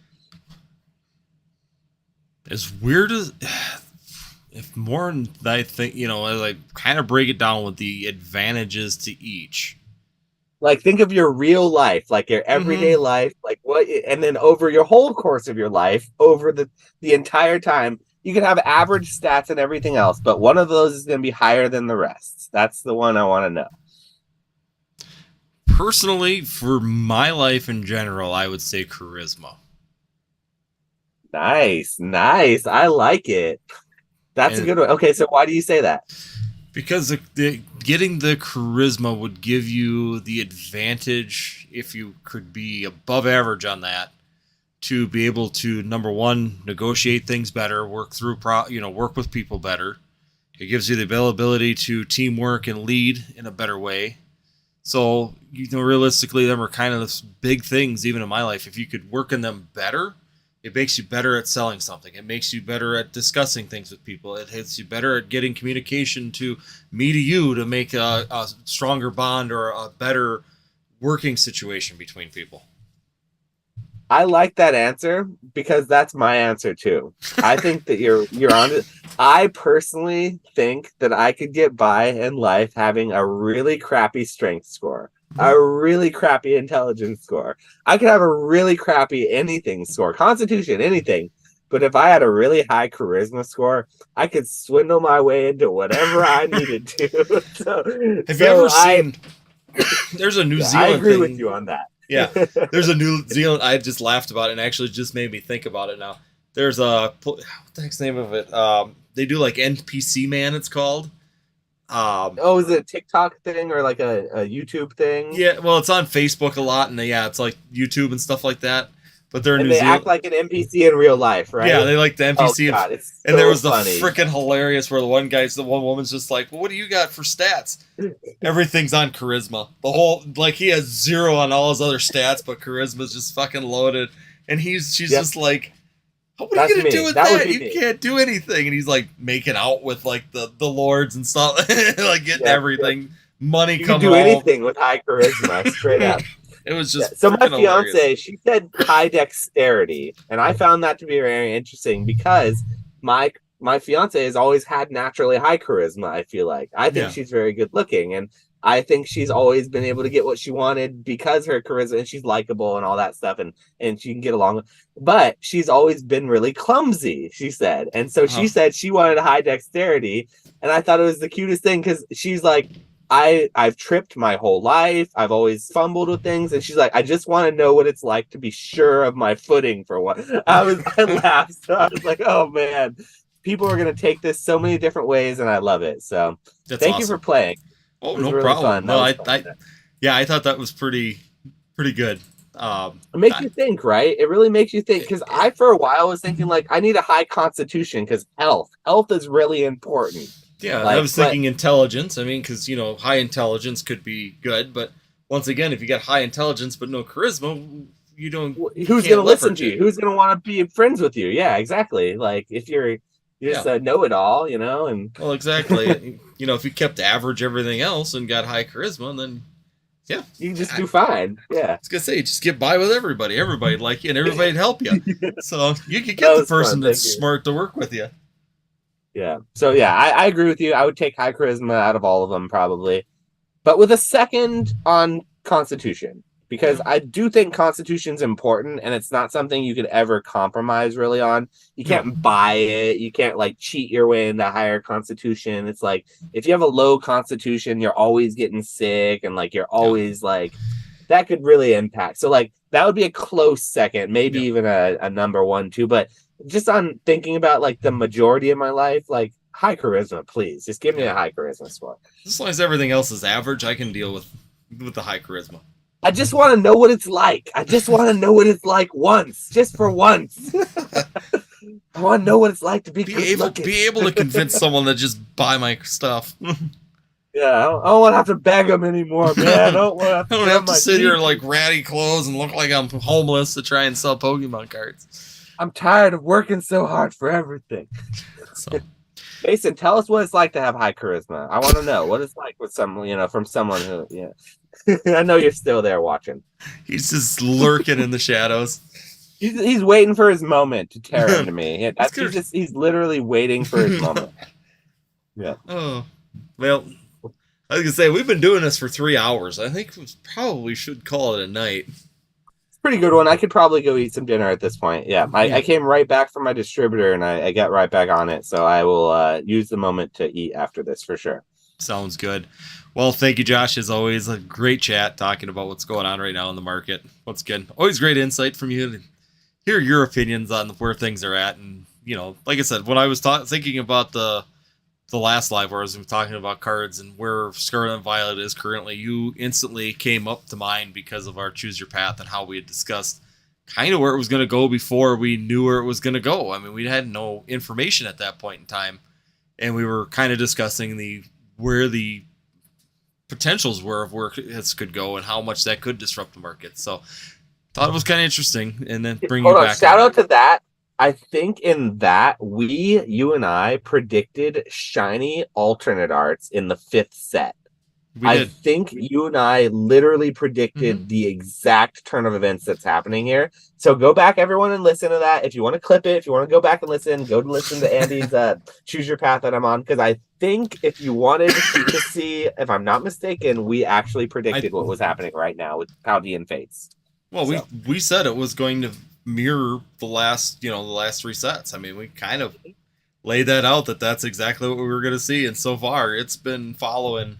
Even the Charizard set release being the third set. I mean, Pokemon's got a pattern, regardless if you think so or not. It's there, and they've done it. Yeah, you don't have to agree with it. They're just going to keep doing the pattern regardless. Yeah, the pattern's going to happen. It's just whether you like it or not, or agree with it or not. Yep. But overall, like I said, market itself, I'm still very, very bullish on it. I think that but you got to be bullish on certain areas and pick and choose the best. Don't go after everything. Don't buy every booster box. But there again, if you have a limited budget, instead of going after expensive booster boxes, sometimes it is better off spreading it out over, 4 cheaper ones to see which one performs. It gives you the best odds and opportunities when it comes down to your overall portfolios and where your market could go. So once again, there's different ways you can do things. It just depends on your goals. And once again, goal setting, as we've said in here, is very important. Sit down with a pen and paper, figure out where you want to get to. Because if you don't know where you want to get to, you're just going to fumble around all over the place and not get any traction. And if you're not getting traction, you're going to get frustrated. When you get frustrated, you're going to get mad and you're going to leave. And that's going to be the end of it. And you're just going to miss opportunities that were there. So, like I said, thank you, Josh. Once again, greatly appreciated for you to spend a night with me and discuss what's going on in Pokemon and where we're at. And, of course, segue into a couple other things. Interesting conversations on some other things. As always, yep. As always, it's always fun to discuss. Yes, thanks for coming, and once again, thank you everybody that's been out there and watching. Before you leave, be sure you hit that like button. Greatly appreciated to do that. And other than that, we will see you next time here on Northwoods TCG.